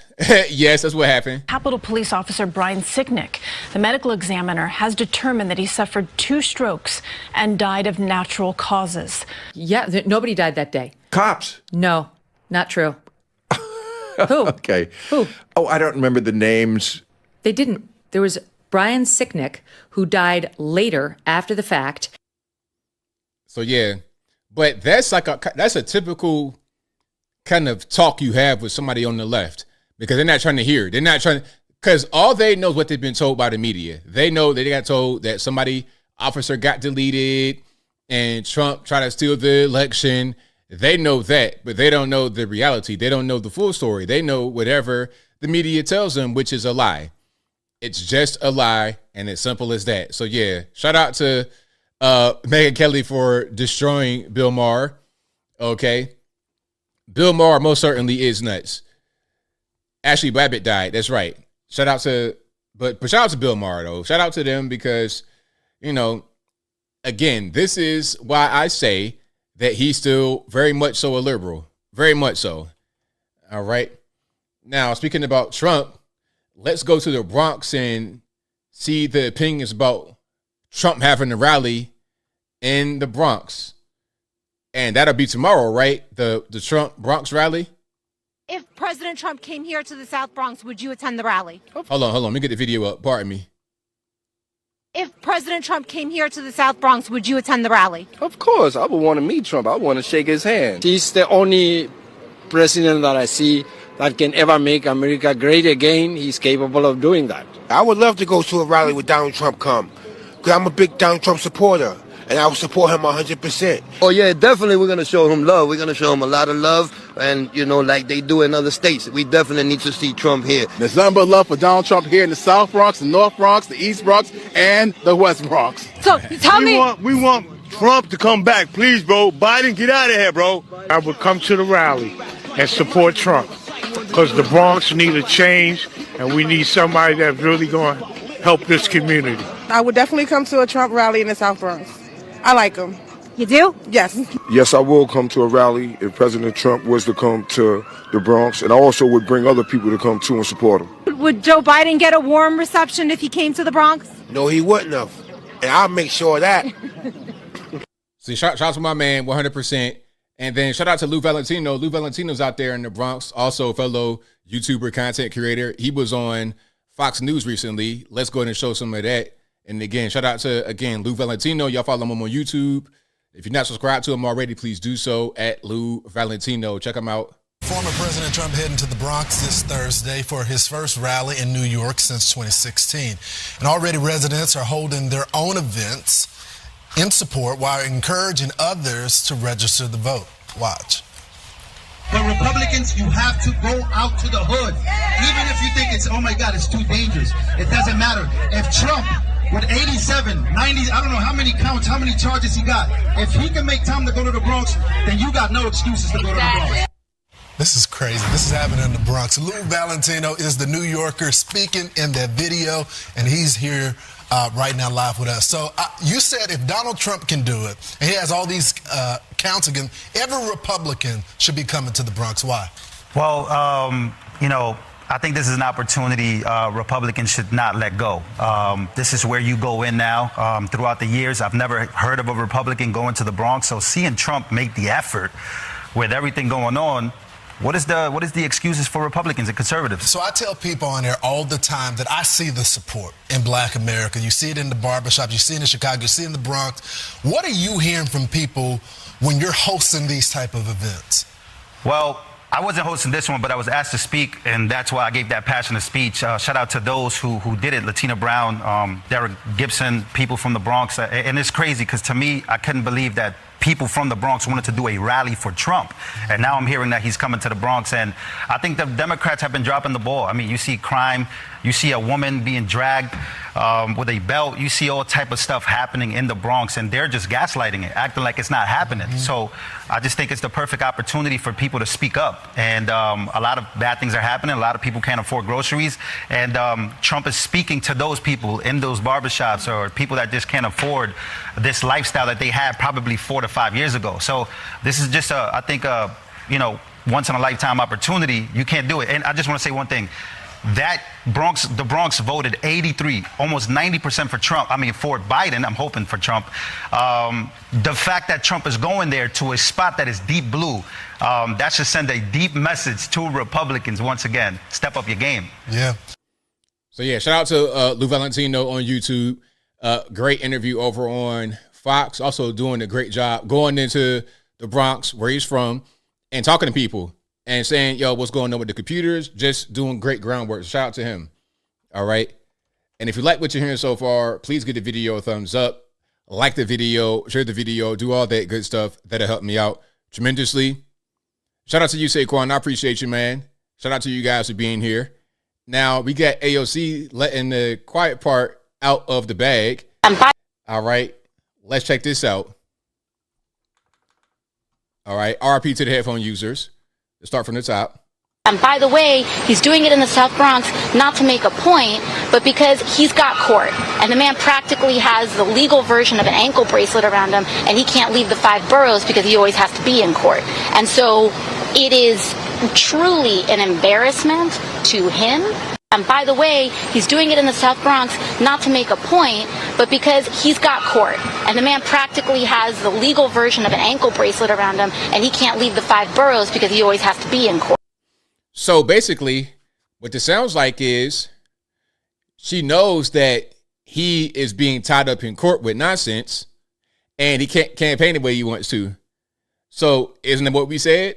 That's the whole point of all this stuff, is to keep him off the campaign trail. You're saying it right there. Like, we know what the purpose of this whole thing is. All you did right now for us, Miss AOC, was confirm it. That's all you did.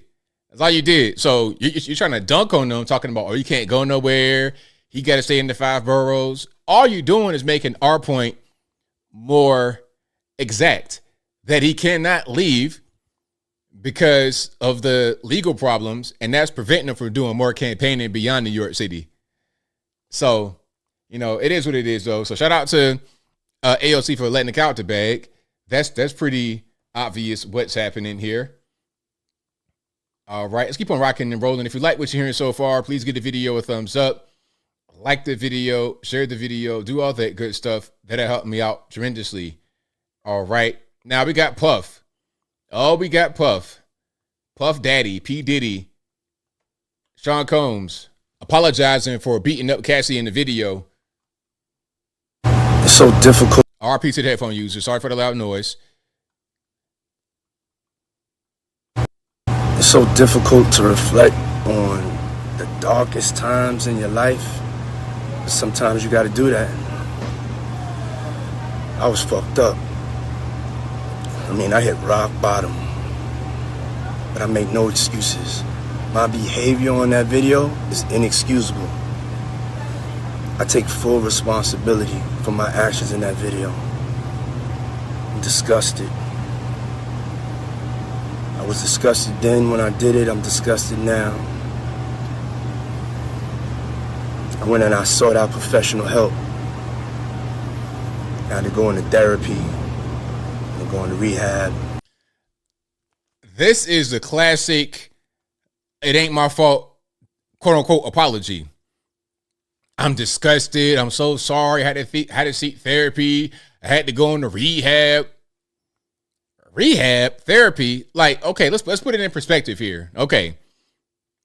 We all saw the video of him beating up Cassie in the hotel in 2016. That was 8 years ago. Puff is 54 years old, 55 this year. Matter of fact, hold on. Let me just make sure I'm saying the right thing. 54 years old, 55 in November. So it was at the beginning of the year in 16. So 8 years ago, you're talking about he was 46 years old. You would think somebody who's 46 years old would not be doing stuff like that. Okay. You know full well what you were doing.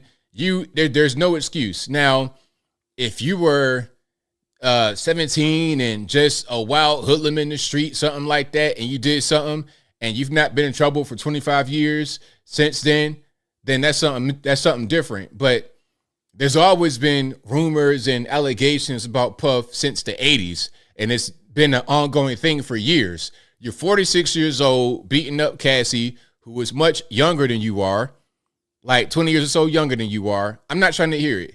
Okay? Yeah, exactly. Rebecca, give me the world's tiniest violin to play. Give me the world's tiniest violin. I'm not trying to hear a word.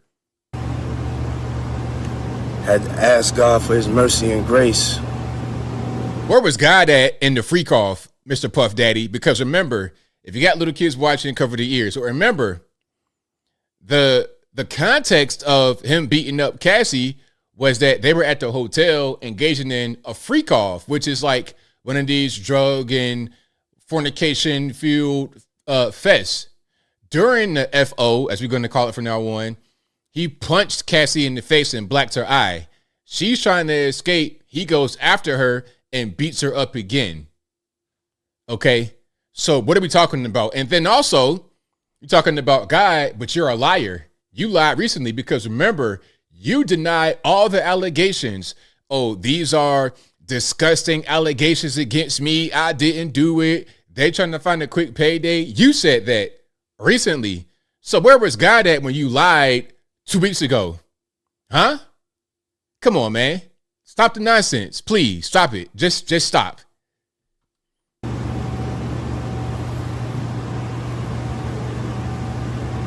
so sorry.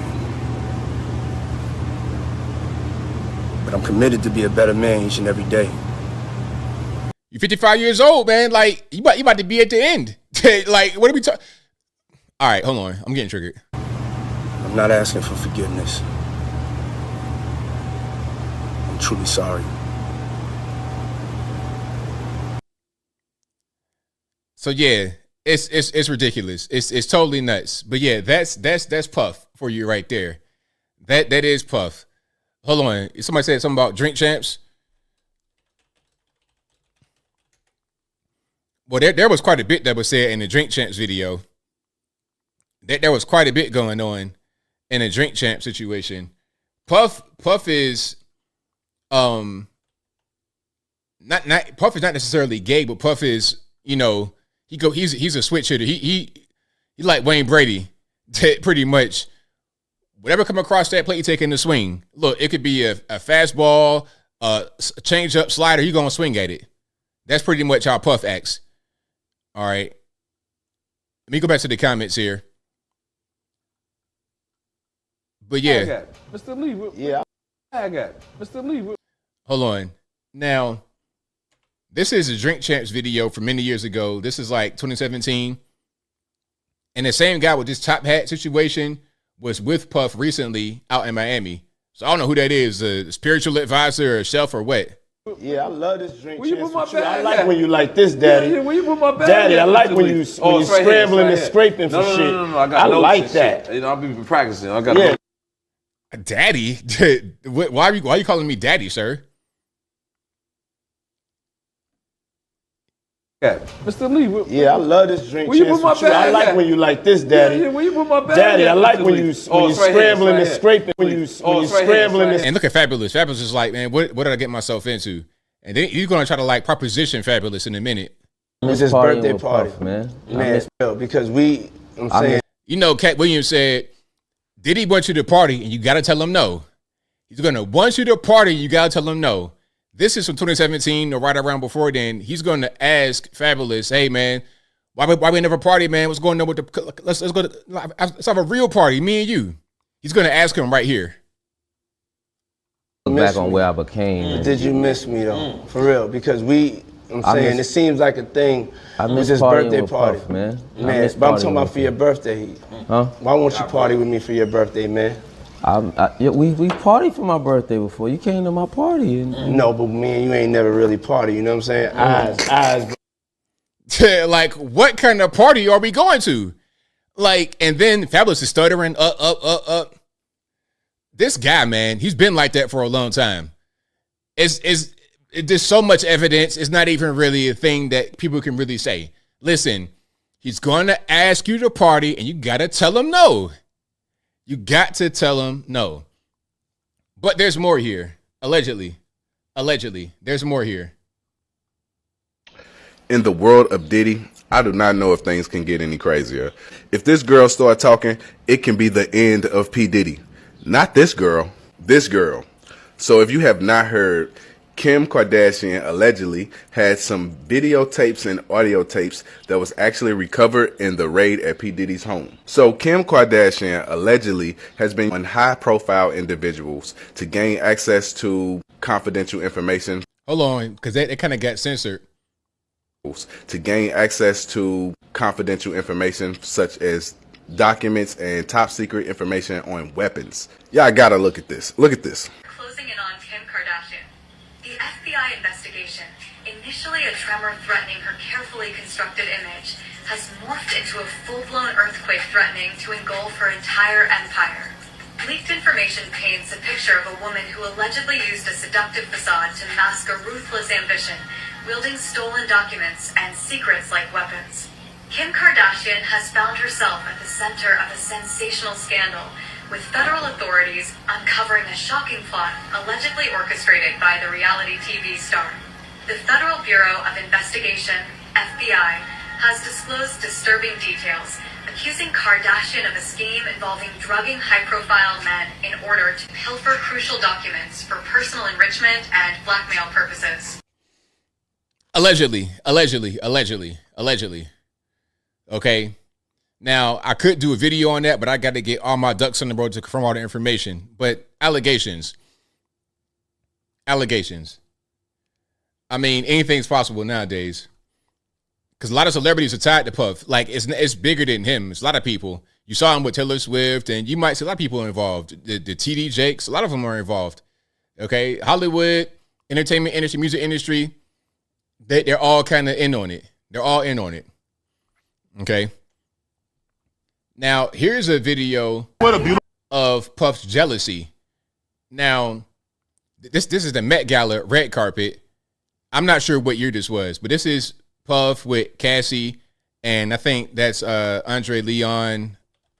Hold on, I gotta say the right name here. Andre Leon Talley, yeah. And obviously, this guy is not a romantic threat to Puff. Okay. What a beautiful dress! Thank you so much. And look at you see how you got angry right there. You have a beautiful dress at the Met Gala, which is the whole point to. Your clothing is the entire point to go to the Met Gala. So they're going to give you compliments on your outfit. Beautiful dress, nice suit, or whatever. Look at his face when he says beautiful dress. What a beautiful dress. Thank you. And then he hits him. He kind of like touches him. Thank you. Like, what is that all about? What are you doing? This guy's a nut, man. And he's been like that for a while. Thank you so much. I wanted to ask you, can't wait to see 3 a.m. You see the body language. He's like grabbing her, like to show possession. It's like, are you intimidated by this man who's clearly LGBT and like 400 pounds? What's wrong with you, man? Yes. The controversy. Yeah. How can we get a tape of this? Oh, I'm going to send it to you. I will email it to you. Email me the whole thing. Yes, I love it. I love that you're constantly crushing the glass ceiling or crushing the black ceiling. Yes. You're one of the first. One of the first. And I'm blessed. So yeah, this guy, I mean, but that's a lot of that in Hollywood. A whole lot of that going on. So I think he's toast. But then again, he might not be. He may not be. It might be all right. It might be okie dokie. All right. Now, let's keep on going here. We got a little bit more to show. Did you guys see Terrence Howard on Joe Rogan? Now, do we have any scientists in the building? Do we have any like big brain mathematicians? Do you have any big brain math guys in the building? You guys listen to this and tell me if it's BS or if it has any kind of legitimacy to it. When you say rebuild, okay, let's check it out. When you say rebuild the periodic table, what do you mean specifically? Well, the way the periodic table is laid out, the periodic table they have now, let's see. It looks like a box. It looks like a straight box. Now, please, Joe Rogan, give me some grace here. Give me some grace, Joe Rogan. Don't give me no copyright claim on this video. And also, a little bit of background. Of course, you know Terrence Howard, an actor. He was on Iron Man for a while. Well, in the Iron Man movies. He was also Hustle and Flow. Hard Out Here. He was in that. He's been in quite a few movies. Okay. A very well-respected actor. Of course, Empire, he was on that with Juicy Smollett. Yes. And he is also a guy that's really involved in science. He has like 92 patents. And he claims, well, he does have a patent for VR and AR that has been cited by a lot of different companies, although it was abandoned, which is a different story. But this guy is not just an actor. Mm-hmm. But they don't show that hydrogen has the same tone as carbon. What do you mean by tone? Same tone, same key of E. Same key of E, 40.5 hertz. The next one would be like 81 hertz. You go to silicone, it will double up and would be 162 hertz. You'll go to cobalt and it'll be 324 hertz. It's take the angles of incidence or the tones that they create, their color. Like you can turn color back into sound based upon, it's the same wavelength, it's just twice as long or much longer. So all you have to do is keep dividing light by 2. You keep dividing light by 2 and you'll ultimately get back to the audible sound of it. Now, if what he's saying right here sounds kind of crazy, I mean, I'm going to tell you something else. He was also in a movie called Sunset Park, like a basketball movie. That was kind of a crazy movie. You had this white female coach, a Jewish lady on top of that. Was it Rio Perlman? I think that was in there. It was a mess. But anyway, his character in the movie was a guy called Spaceman, and he was kind of like different in that movie. If you ever seen it, you got to check it out. Because there was a relationship between light and color, sound and tone, matter and shape. Walter Russell's periodic table that he put together. Now you compare that to Mendeleev's periodic table, and you'll see something completely different. It's unwinding. Whoa. And you see there's a relationship that hydrogen... So you had figured this out at a young age? I had already seen this. This was all inside of that palace. Now, the palace, a little bit of context. He's talking about when he was a child, he had a dream, and it was a lucid dream, so he was able to kind of be conscious inside the dream. You understand? Like I've had those before. Like you're dreaming, but you're able to do things in the dream. You're able to walk around and actually do stuff. You're able to participate in the dream, but you're dreaming. It's a lucid dream. So he says he has lucid dreams, and one time it was like I don't want to tell the story wrong, but basically a voice or a person or something asked him, if you could have anything in the world, what would it be? And he asked for understanding of how everything works. And then the entity opened up a door or 2 doors, big doors. And then he went inside of this big mansion, a palace, and it had just all kind of stuff in there. But the main thing that he remembers is being handed shapes, different shapes he'd never seen before, just totally different kind of crazy shapes. And whenever he would dream, he could actually break out of the dream and go to the palace. So for example, he had a dream about being naked in school, and he realized, okay, I'm not naked in school. This is a dream. He would leave out of the school and go to the palace and keep learning. And from that, he got 92 patents in real life. Real talk. I had access to it, and I knew the relationship. You saw this in dreams? I saw it as a circle. Everything was a full circle laid out, and each area was just expanding, like wrapping a rag around your hand. The first wrap, it's so tight. This is how I saw it more so, but as a vortex. You'll see there's a relationship between hydrogen, carbon, silicon, cobalt, rhodium. They're all bonded. They're all sit as the middle point between 2 noble gases. So those things don't really exist. It's only one substance. Now the problem is the first thing that we're able to perceive is hydrogen. That's the first visible element, because before it is too dense for us to perceive it. You understand what I'm saying? Now I'm pausing it because it's Joe Rogan. I don't want to get a copyright, but some are going to say that he sounds crazy. I don't think he sounds crazy. I think that it's just kind of like outside the box, because I think at a certain point, people have different opinions about things. Like personally, most people are going to say that Darwin was right about evolution. I don't believe in that. I'm not religious either. I went through a period of time of really deep discovery about everything, reading all the religious books, I've read everything. I'm a big reader, big nerd. I love to read. I wear glasses because when I was a little kid, I would just read so much. I just got bad vision as a result. Like the little Chinese kids that wear glasses at 2 years old. That was me when I was a kid, because I was just reading all the time. Reading was like an escape for me, and it also was a way for me to just build knowledge. I became addicted to reading. Like how some guys want to smoke crack all day, all I do is want to read all day.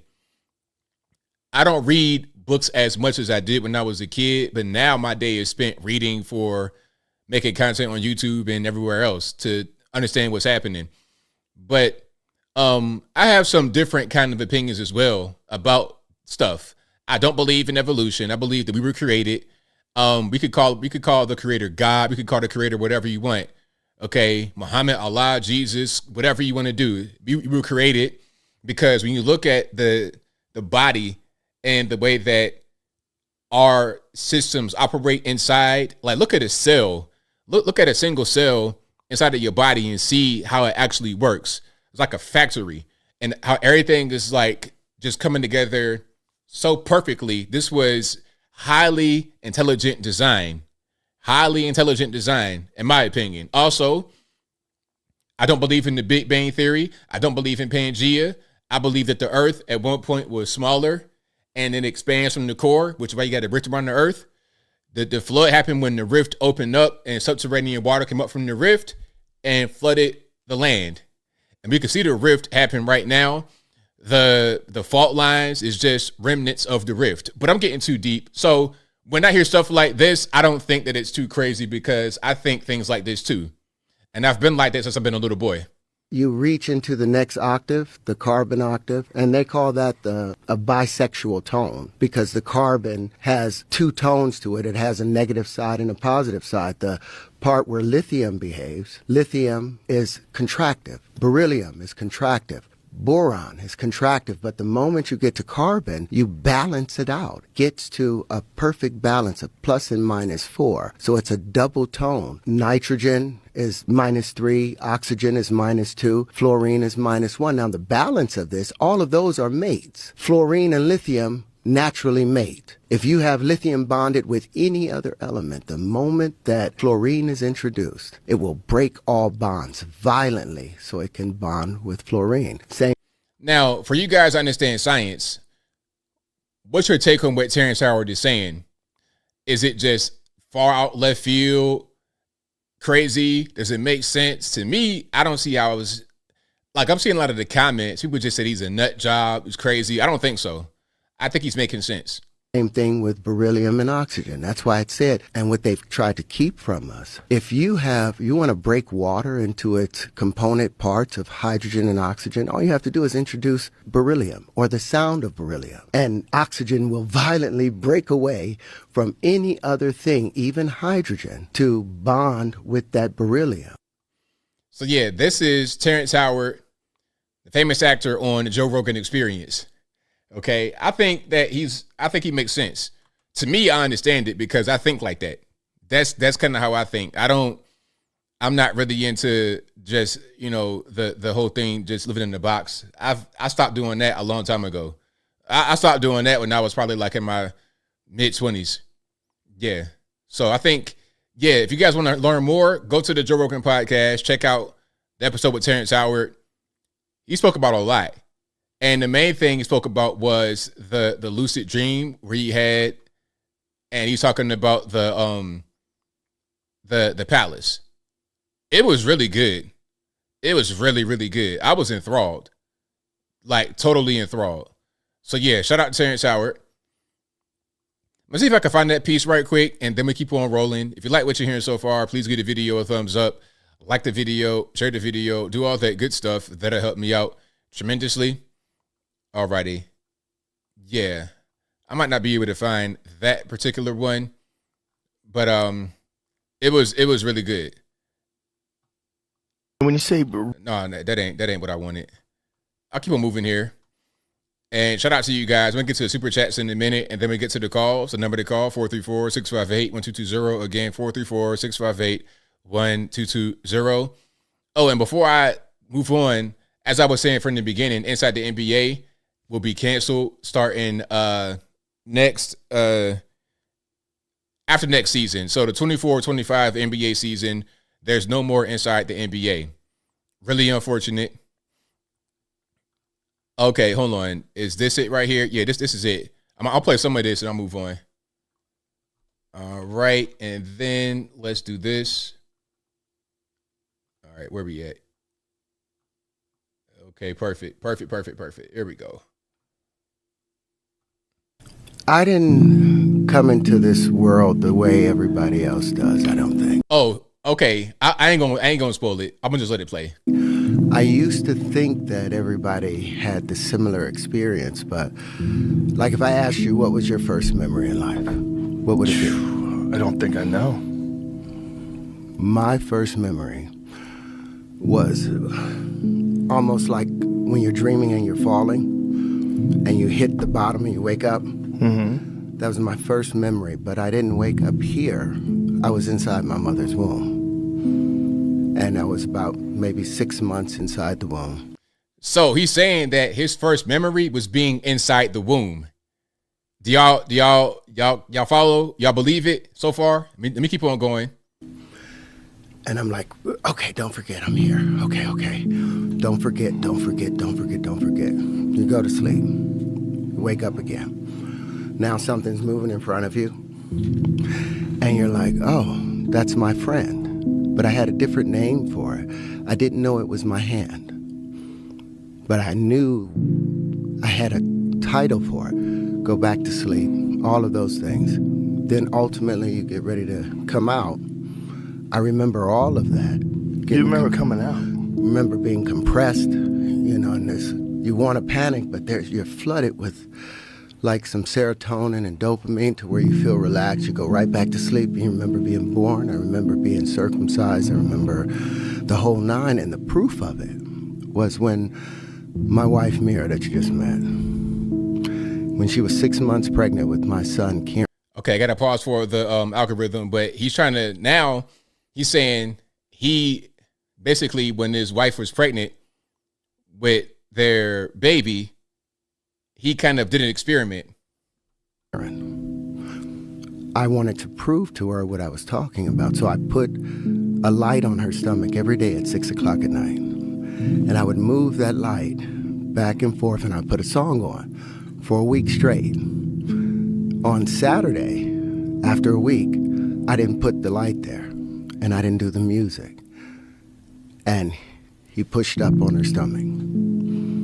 And then when I put the light there, he started following the light. And for the next 2 months, we did this every night, and he would go all the way around her belly, back and forth, always pushing on it. I didn't understand at the time that maybe I've interfered with the development process.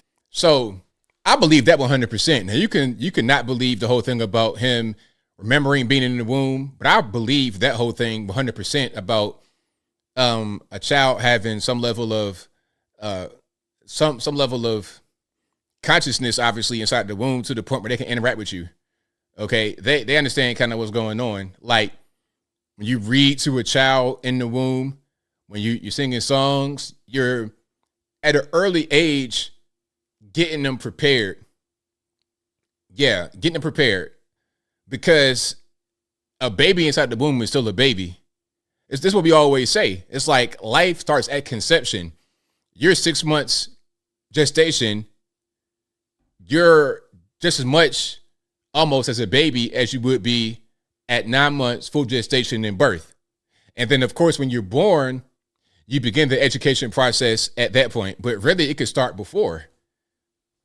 And maybe he's wrapped the cord around his neck. I shouldn't have done all of this, but it came out wonderful and fine. And this little boy, first thing he wanted to do is see light. He loved lights from that early stage. And I can ask him the square root of 2, the square root of 5, the square root of that, the square root of pi, and he will run it off. But he's just like, his personality is like Forrest Gump, to where he's just loving and wants everybody to be around him and care. So I think that he's telling the truth about his son especially. Now, some of you guys are saying it. I think Jesse says, my first memory was when I was a baby. I was talking to my mama about it, and she couldn't believe I remembered it. She said it really happened. Absolutely. And then there's more here. Is he pro-choice? I don't know his politics. He could be pro-choice. I don't know. I don't know. Let me see. Gwen says nothing different than a child in the womb knowing their parents' voices after they are born. Same thing. Correct. Absolutely. JK says, consciousness, I understand, but a memory from the womb, bro, I don't even remember what I ate last week. Well, I'm saying when you're a child, it's different than when you are an adult. You like me as a native English speaker, I'll always be better at speaking English than anything else I learn now because I'm a blank slate as a baby, but as an adult, I have so much information in my brain and I've been accustomed to doing a certain thing. It's different. You're a better learner as a baby than you are as an adult, and that's facts. And you have better cognition. Everything is you're better as a baby coming into the world with some of these things. Okay, being able to remember words, because you have to, in order to learn, you have to remember. All right, so that's kind of what that is. Let me see. Sheree says my first memory was 6 months. El Soldado says I was potty training at 2 weeks. Really? How is that possible? I mean, I'm just saying. I'm just saying. All right. Shout out to you guys. We keep on rocking and rolling. The number to call, 434-658-1220. Again, 434-658-1220. I'm going to tell you something, though. I've had memories. I have memories. The memories I have when I was a kid, like real little, it was like I could watch myself doing it. Everything I remember as a little kid, I saw it outside of myself. Like I remember I used to like roll downstairs for fun when I was like 2 or 3 years old. I remember that very well. But the way I remember it is like I'm watching myself do it.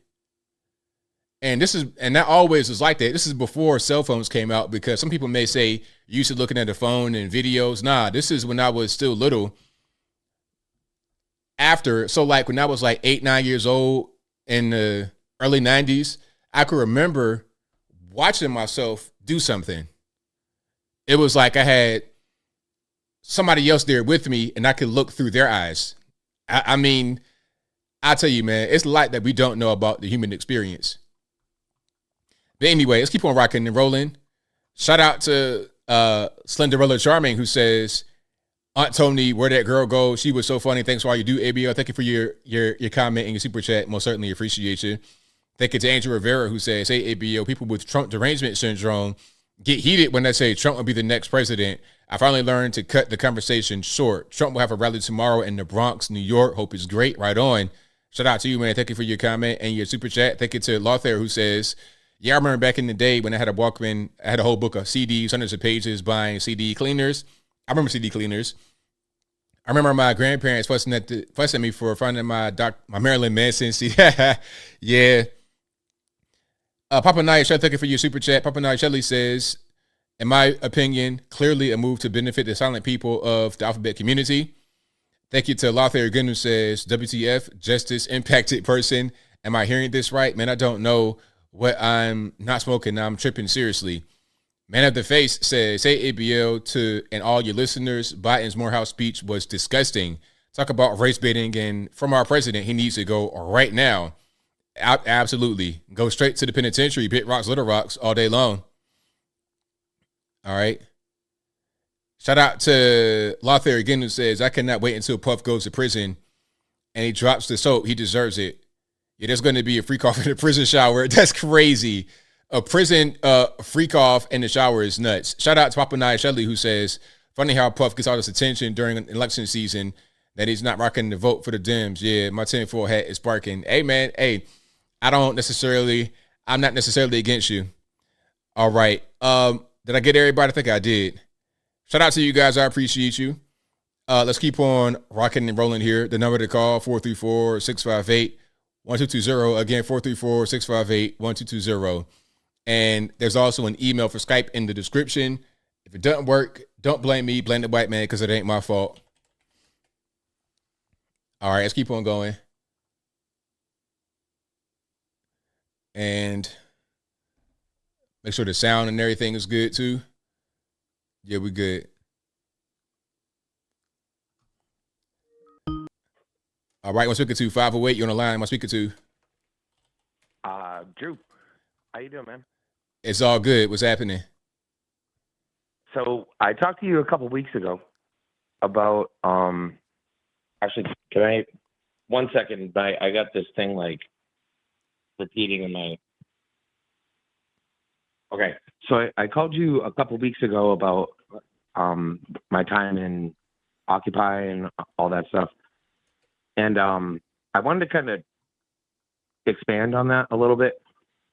Okay. The people you see on, on the streets and running around and beating everybody up and stuff like that, it's kind of like the bottom tier of like a bigger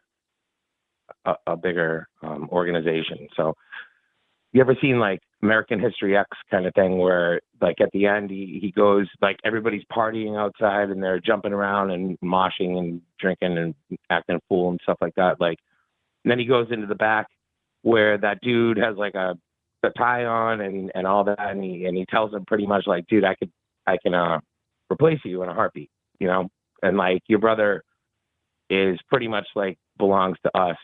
And that's when he punches him in the face, and it's a pretty epic scene. But really behind the scenes of all like the people that you see rioting and protesting and stuff like that, you have groups like have you ever heard of like the John Brown Gun Club? Yes. So groups like that are actually, you're not going to see them on the street fighting with the Proud Boys or whatever like that. They train, and they're actually a pretty gnarly group that you don't really want to they wouldn't go out to these protests and stuff like that, because that's not what they're about. When it really comes down, and when with like their goal and like the communist kind of movement in this country, the people that you really need to be scared about, you don't even know about. You don't even see them on TV. You're not going to see them on the news. You're not going to hear about them on podcasts. Those guys are, they're well funded and they're badass, dude. Like a lot of them actually know what they're doing, and they have a anti-America, I guess, capitalism, and a lot goes into what they do. But they have handbooks and some crazy stuff. So I don't know. I just kind of wanted to mention that, like when we talk about these people running around beating people up and stuff, it's horrible, it's awful. But the people you really need to be scared about, especially with the wide open border, and you got CCP here. You got, come on. You got, if you really want to take down a country and their border is wide open, why wouldn't you plant? It only takes a few people to blow up a power station at this point. You know what I mean? Like, really, if they're trained and you send them over and they sneak across the border, I don't know, man. It's stupid. It's stupid that, I don't know. Yeah. Right. I hear you. Any thoughts, man? That's a lot there. Do you have like a specific question? Well, what do you think, the future holds as far as, do you think that there's actually going to be some kind of like revolution inside of the country where people are running around shooting people and stuff? Like, do you think this is a thing? I don't really see that happening. No? Nah, I don't think that. There are people that might want to do that, but I don't think there's enough people to really make a revolution. I don't really see how that would happen. I feel like people talk about it all the time, but the reality would be so absolutely horrific that like it's not something that we really want to see. But the way we got our rights to begin with was pretty bloody and terrible as well. So, it's interesting. Anyway, love you, man. Thank you for the call, man. Definitely appreciate you. Peace. All right, shout out to the caller. Great call. Keep on rocking and rolling. Let's go to 843 on the line. Who am I speaking to? Hey, ABL. This is Rocco calling from South Carolina. All righty. What's going on? Hey, how you doing, man? Love the show. Keep it going. I might have missed it. I don't know if you touched base, but that video that came out from October 6th when those girls were murdered by Hamas. Did you happen to see that? I did not. It's actually terrorist.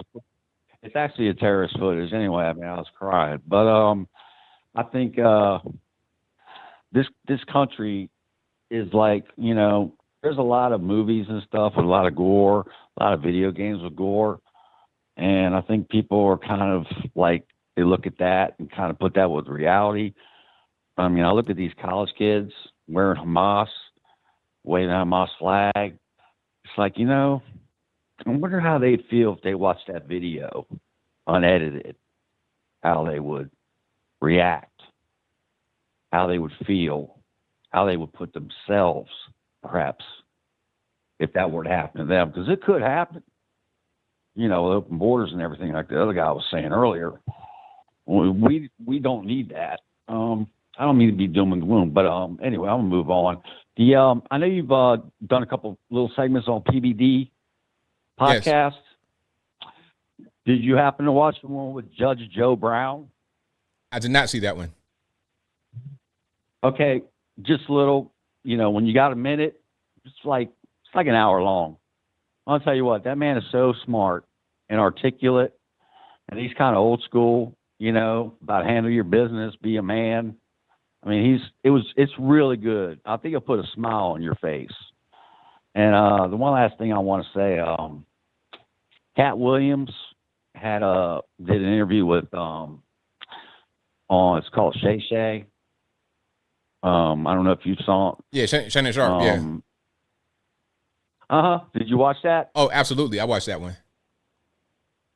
Yeah. I kind of like what you were saying earlier about yourself and your childhood and reading books and everything. What you need to understand about yourself and people like you and people like him, we're on a higher consciousness level than some other people. Like you're on the right track right now. You know what I mean? There's a higher calling of way more people that are totally against all this evil.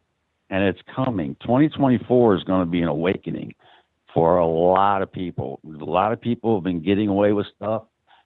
And, you know, I can't wait. It's going to be historical. You know, we need something like this, finally, to deal with the swamp. And people got to realize Trump is not a politician. He loves this country. And he's going to do it right. So we just need to support him. We need to be Americans, be proud of our country. Don't look at all that nonsense on, you know, these protesters. They're getting paid to do that. So anyway, look, I love your show. Keep it up. Thank you for your time. Thank you for the call. Definitely appreciate you. All right, great call. Shout out to my man for the call. Keep on rocking and rolling. 860, you know line. Who am I speaking to? Hey, Anthony, it's FNA Ranger Xbox. How you doing, brother? It's all good, man. What's happening? Oh, nuts. Overload of information, same as always. Right on. But I would just like to comment on the young lady that was driving the tractor trailer over the bridge because, you know, that's what I've been thinking about. Oh. And I was reading criticisms on her, and they're all unfounded. Yeah, she was holding the wheel with one hand because she's comfortable with her job. She's casual. She was watching the road. She wasn't twitching. Her eyes weren't droopy. Yeah, she was bored, but she was paying attention to the road. Right. And it wasn't her fault. But what happened was, and this is what people don't understand, my father, when he retired out of the Navy in 1970, worked for the state of Indiana for a couple of years. He couldn't stand being at home with 6 kids and a wife, you know, being in the Navy for 22 years. So he went to truck driving. Mm-hmm. So I grew up driving my dad's tractor trailer, hauling furniture. But my dad didn't haul household goods like a family from Maine to California. No. The ultra rich people, they don't buy new furniture.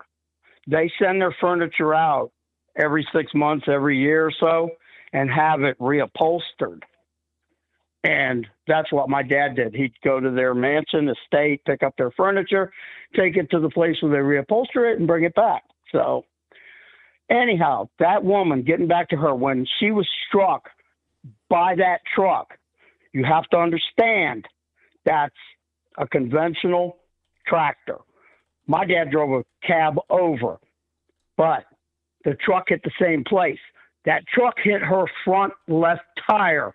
When it did, it jerked the wheel out of her hand, causing the tractor to go violently right.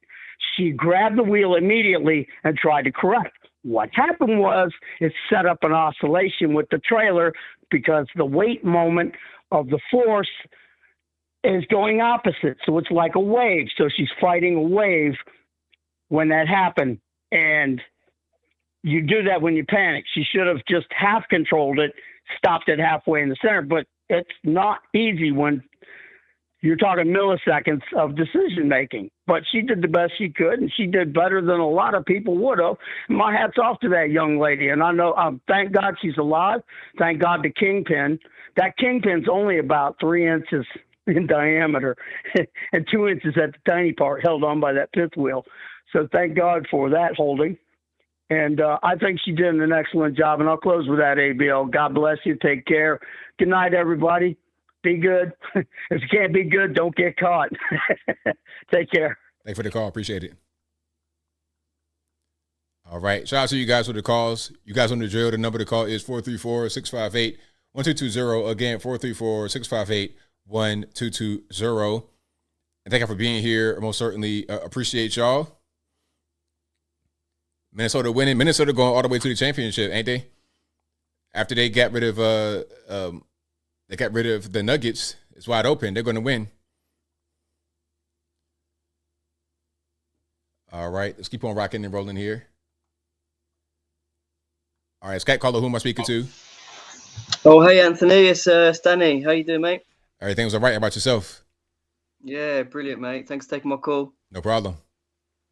Yeah, so I just wanted to talk about Terrence. Sorry, what's his name again? It's Terrence something? Terrence Howard. Terrence Howard, yeah. Yeah, I find him really fascinating, to be honest. I love sort of discussions like that. I've not seen the whole Joe Rogan podcast yet. I've seen some like small clips of him on there.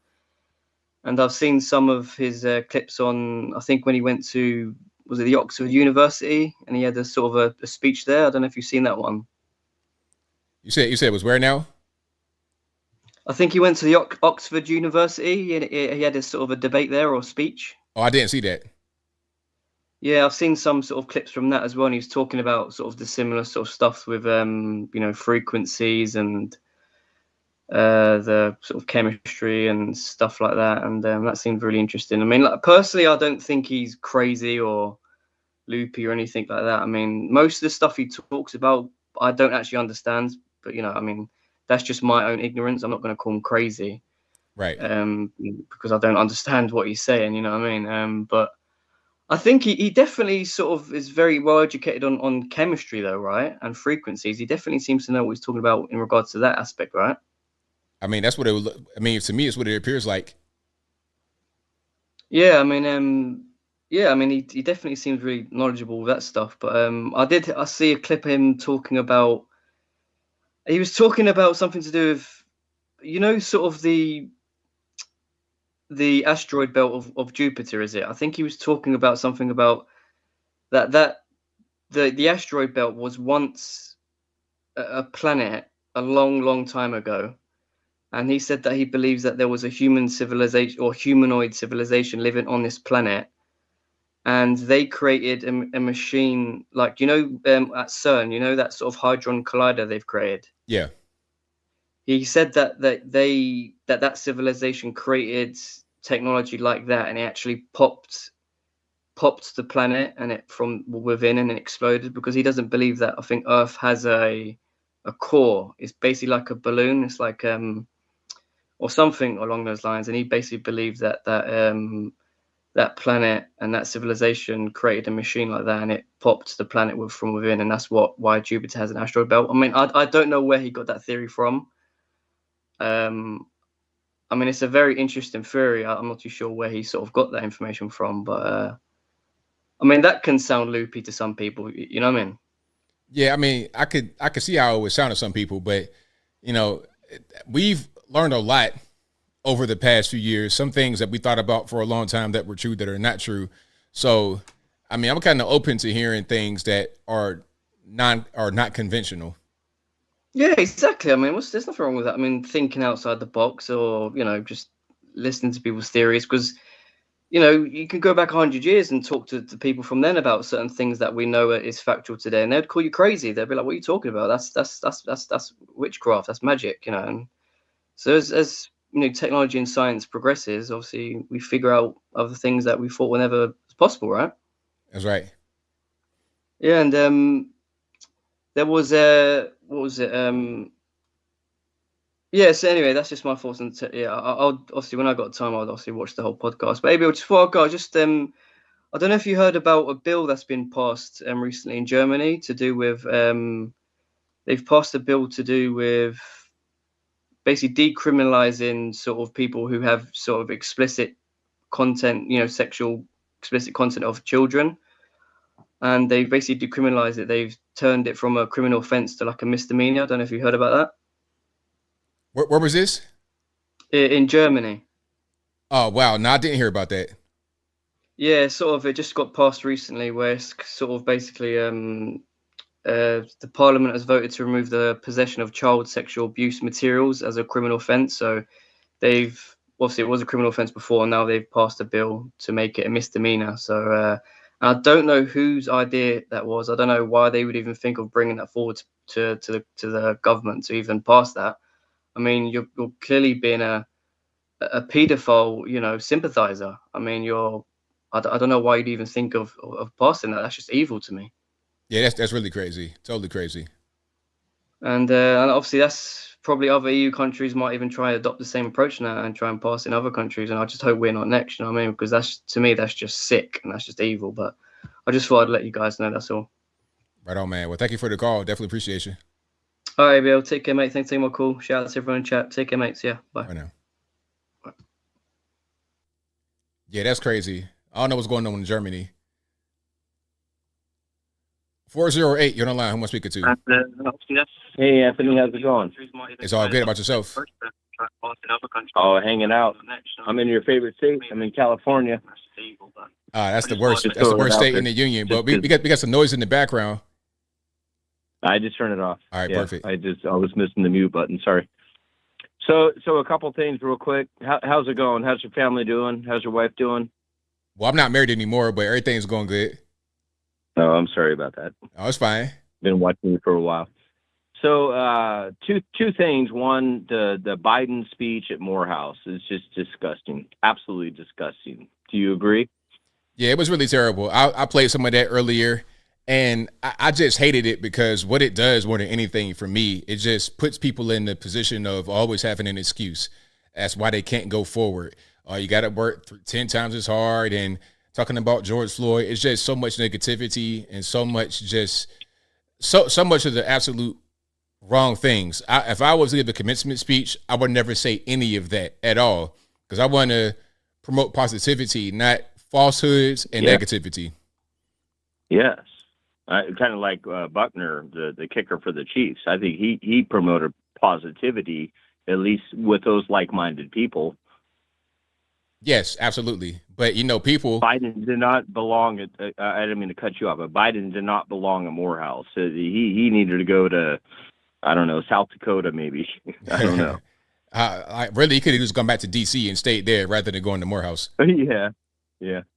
So the second thing is I want your quick opinion, and then I want to read something, and I'm going to get off the phone, but I think it's important for you. You probably know, but some of your listeners might not. But what our country is, and the media and our politicians on both sides constantly talk about losing our democracy. Would you agree? Is that what they're saying, or are you asking me if I think that we are losing a democracy? No, that's what they're saying. I mean, you agree with that, right? Yeah, they are saying that. They're saying that.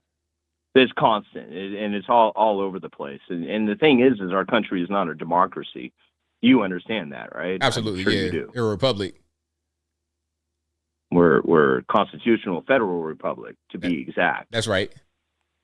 Okay, so I want to read a few sentences, and then I'll let everyone go. But I think everyone needs to hear this. So this is a description of our country and what the founding fathers thought our country should be based on. So it goes: the Constitution establishes a federal democratic republic form of government. That is, we have an indivisible union of 50 sovereign states. It is a democracy because people govern themselves. It is representative because people choose elected officials by free and secret ballot. Okay. Do you agree with that? I mean, that's what it says. That's what it says. No, I mean, do you agree with what I just said? I mean, I can't agree, disagree. I mean, that's what it says. I mean, I don't have an issue with it. No. All right. Well, I just this losing democracy is, I think, just a farce, like many other things, and these politicians and our media, they don't understand what our country was founded on, what it was based on, and it's not based on a democracy. You're right. I guess is my point. Absolutely, you're 100% correct. Okay. I just wanted to make that point because it's starting to irritate me with we're going to lose our democracy if Trump gets elected, and it's said from the right as well, and it's just, you know, I guess they just think we're stupid, and I hope people aren't stupid and they understand what our country's founded on and what it was based on. Right on. Okay. Well, have a good night. Thanks for taking my call. Thanks for the call, man. Definitely appreciate you. Take care. Bye. All right. Shout out to the call. Let's keep on rocking and rolling here. Let's go to 470. You're the line. Who am I speaking to? Yeah, you may cut me, man, but I'm going to wrap this chain around your head. Anthony, hey, it's Greg from Wild and Wacky Atlanta. Where do you think you can have me anytime? How you doing, sir? Oh, well, man. How about yourself? Pretty good. So, yeah, I went down to the Atlanta History Center back on Sunday, and they told me to leave because I had a Trump T-shirt on. Oh, wow. That's like crazy. That's crazy. Yeah, man. They said that we have a policy where you can't wear political T-shirts here. And the lady went over to the sign of the rules of conduct, along with a friend of mine, and it didn't have anything on there that said any such thing. I said, you know, so what if I were wearing a Biden T-shirt? And she said, well, the same thing would, you know, do the same. And I said, well, this is America, and my ancestors fought for this country. And she said, well, you can't do it. So do you have another T-shirt you can wear? I'm like going, no. I didn't know there's going to be an anti-political T-shirt policy here. And she goes, well, can you turn your shirt inside out? You know, I said, no, I don't turn the Trump T-shirt inside out. And I don't fly the American flag upside down either. You know, I'm not going to disgrace either one. And so a friend of mine's like, oh, yeah, we have a jacket you put on, you know, cover out your T-shirt. It says, no. I'm not going to do that. You get your money back because he paid for my ticket. It's like, no, it's all right. It's like, no, you get your money back. You know, I'm gone. And so I was with about 12, 13 other people. She picked me out of a crowd of over a dozen people to tell me I couldn't wear my Trump T-shirt there. And so before I left, I walked by all these people. They're like years older than me. They're like late 60s and mid-late 70s. And I said, look, this is the left for you. They don't like anybody that doesn't like what they believe in, blah, blah, blah. And they hate Trump and everything. So I said, that's it. I'm out of here. You know, America first, Trump 2024, and F Joe Biden. And I hit the door and left. Right on. So, and that was it. So don't go to the Atlanta History Center run by radical leftists for the top down, for the president of the organization all the way down. I see that. You're wasting your time and your money going to that place. You know, it's ironic because, I mean, here they are teaching American history and they hate America because they hate Trump. And they're getting really scared because Sunday, the 19th, was 170 days before Trump wins on November 5th. So there you have it, man. So that's crazy. I hate it. You know, this country has to be this way. Half the country has to hate itself. Makes no sense. So anyway, that's all I want to share with you tonight. So I wish you the best, and congratulations on your great work. And I just want to say I'm still Ultra MAGA, Trump 2024. We have 167 days until we win. All right, on, man. Thank you for your call. Definitely appreciate you. Thank you, man. Good night. Take care. Bye. All right. Shout out to the caller. Most certainly appreciate them. Let's keep on rocking and rolling.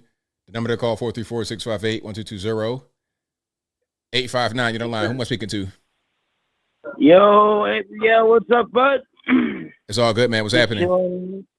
I'm just chilling out, playing some GTA with some friends, listening to your live show, man.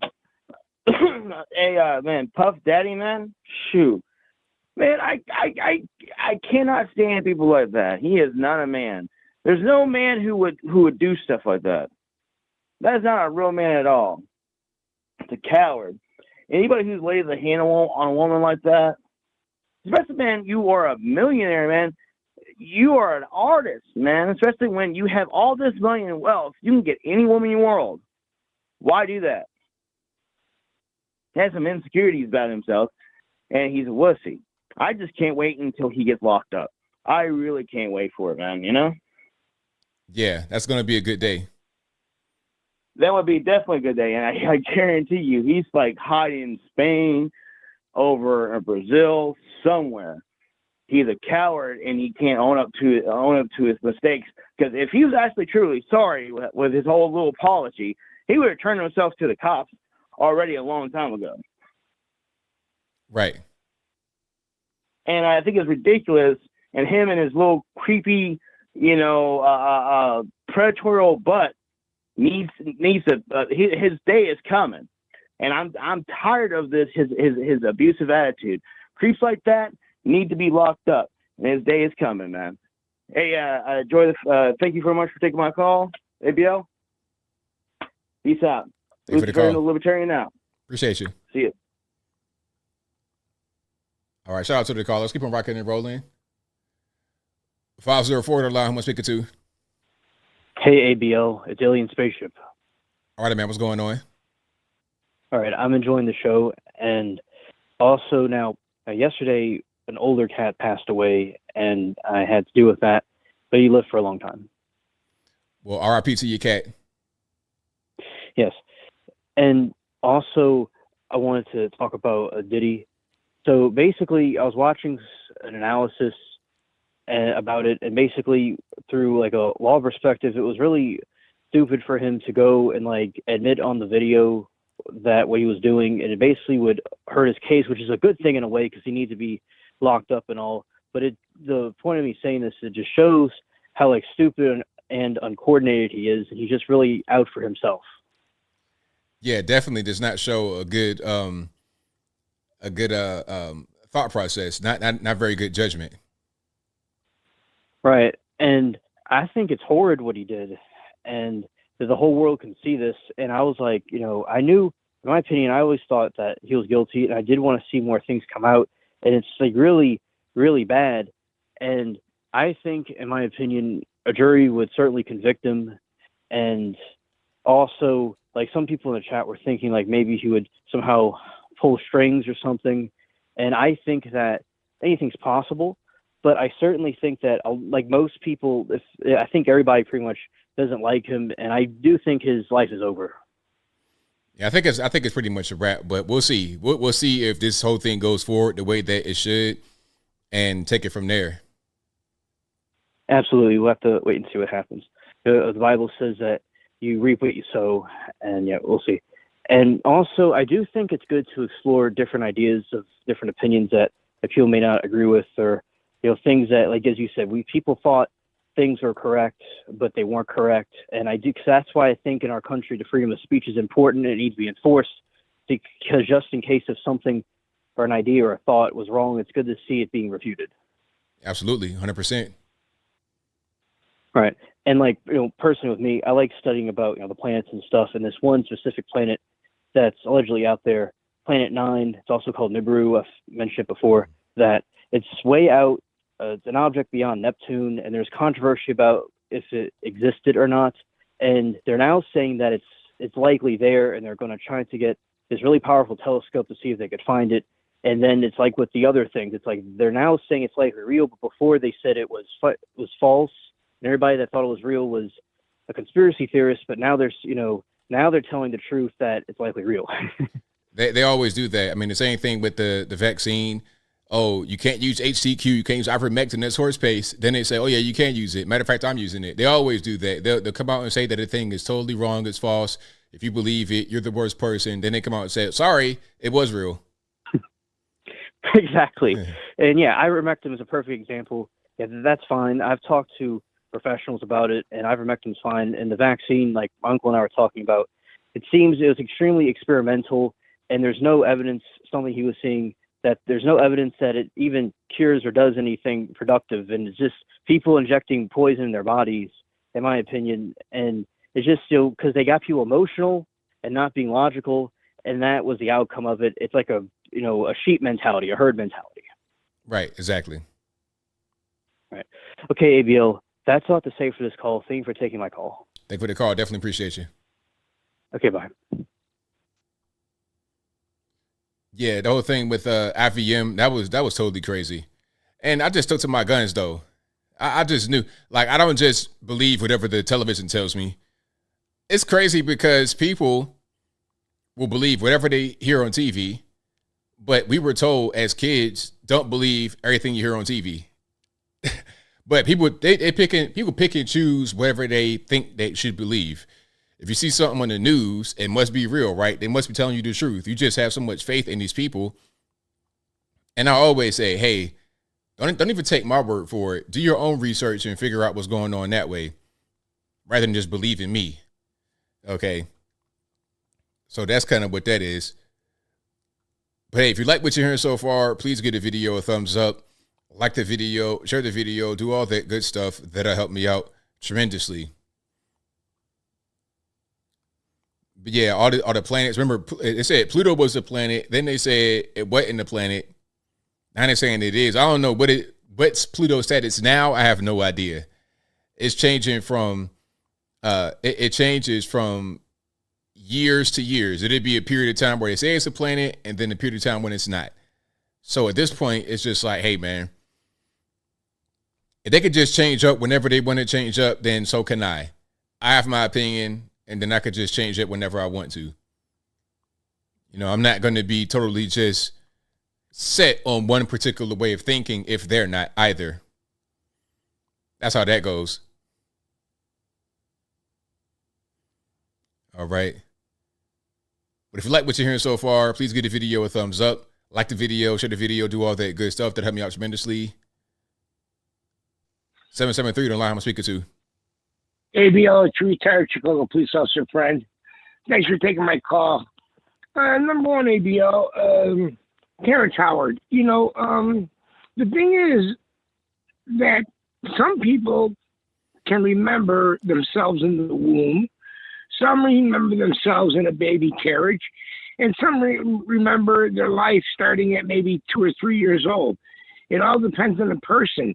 But the fact remains that you were physically there. Terrence Howard and every one of us was in our mother's womb at one time. And every one of us, as soon as you were born and you're being breastfed, or your father or whoever it was looking at you and looking at them, you were physically there.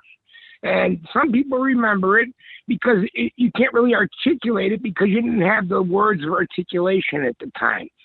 But you did have the feelings, and sometimes people remember things like that. It's as simple as that. So that does not surprise me.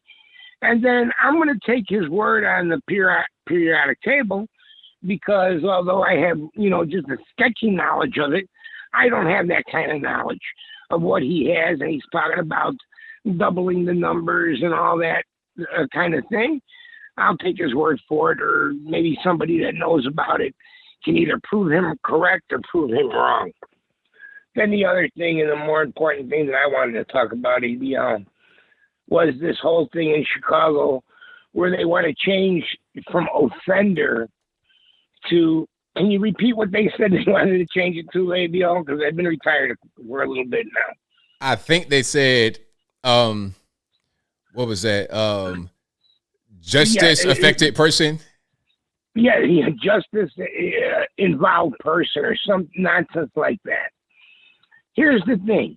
That whole offender moniker, the moniker offender, that is a word that we use in the police department, not necessarily in public. The public doesn't say, hey, an offender just robbed me. The public doesn't say that. Public says, hey, two guys just robbed me. But we list them as the offender on our paperwork. But this is once again, what the courts and these leftist people and government, everything else, what they would like to do is they would like to demonize law enforcement. They want to make it law enforcement bad, and until proven otherwise, the public is good. He's just a kid that got mixed up with law enforcement. He's not an offender. Well, you know what? Your little baby that got mixed up in law enforcement, he robbed two people at gunpoint. Then someone, tried to save themselves, and your young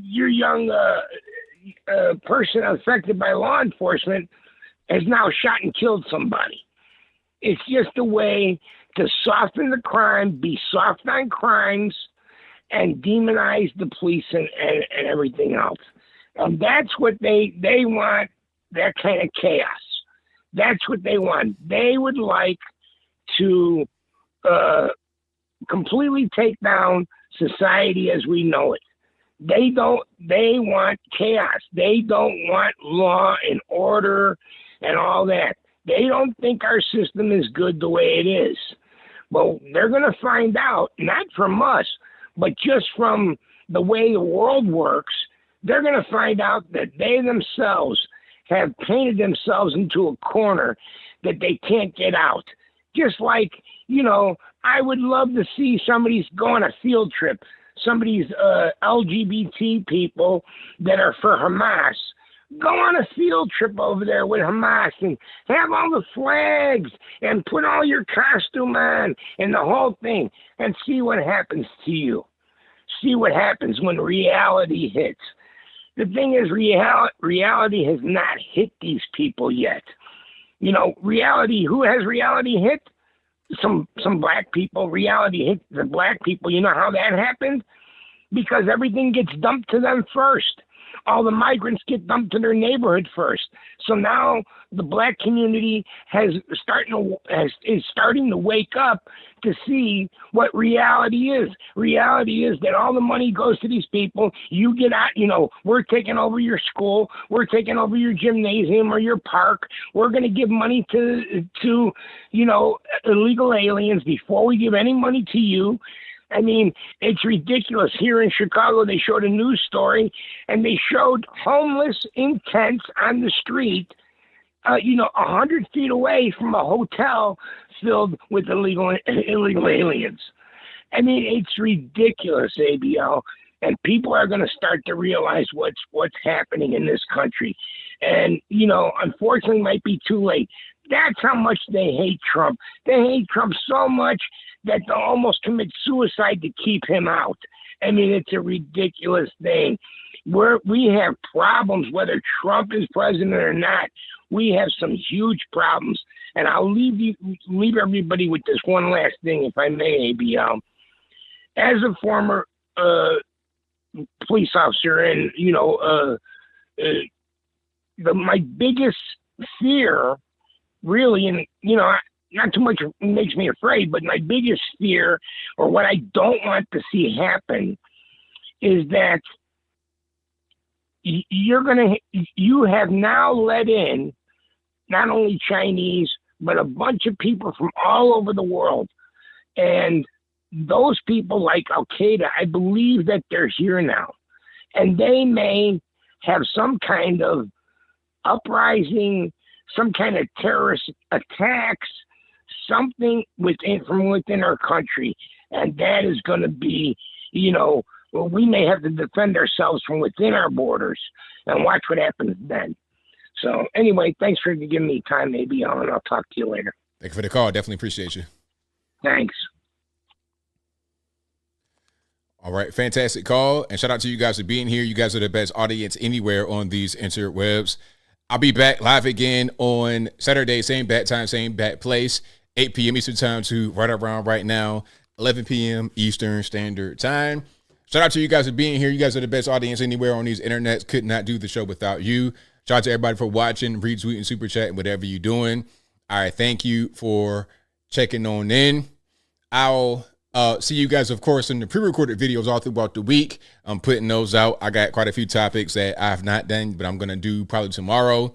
I'm going to talk about the Megyn Kelly situation. I think there was another video with Bill Maher. I'll talk about that some more. And I got some other things that I have not spoken about that I will put on the videos for tomorrow. Thank you guys for supporting the ads that I bake in, that I read. I appreciate you for that. That really helps out the channel a whole lot. And of course, thank y'all for supporting the brand new channel, Uncle ABL. I appreciate y'all for joining, for subscribing, for sharing.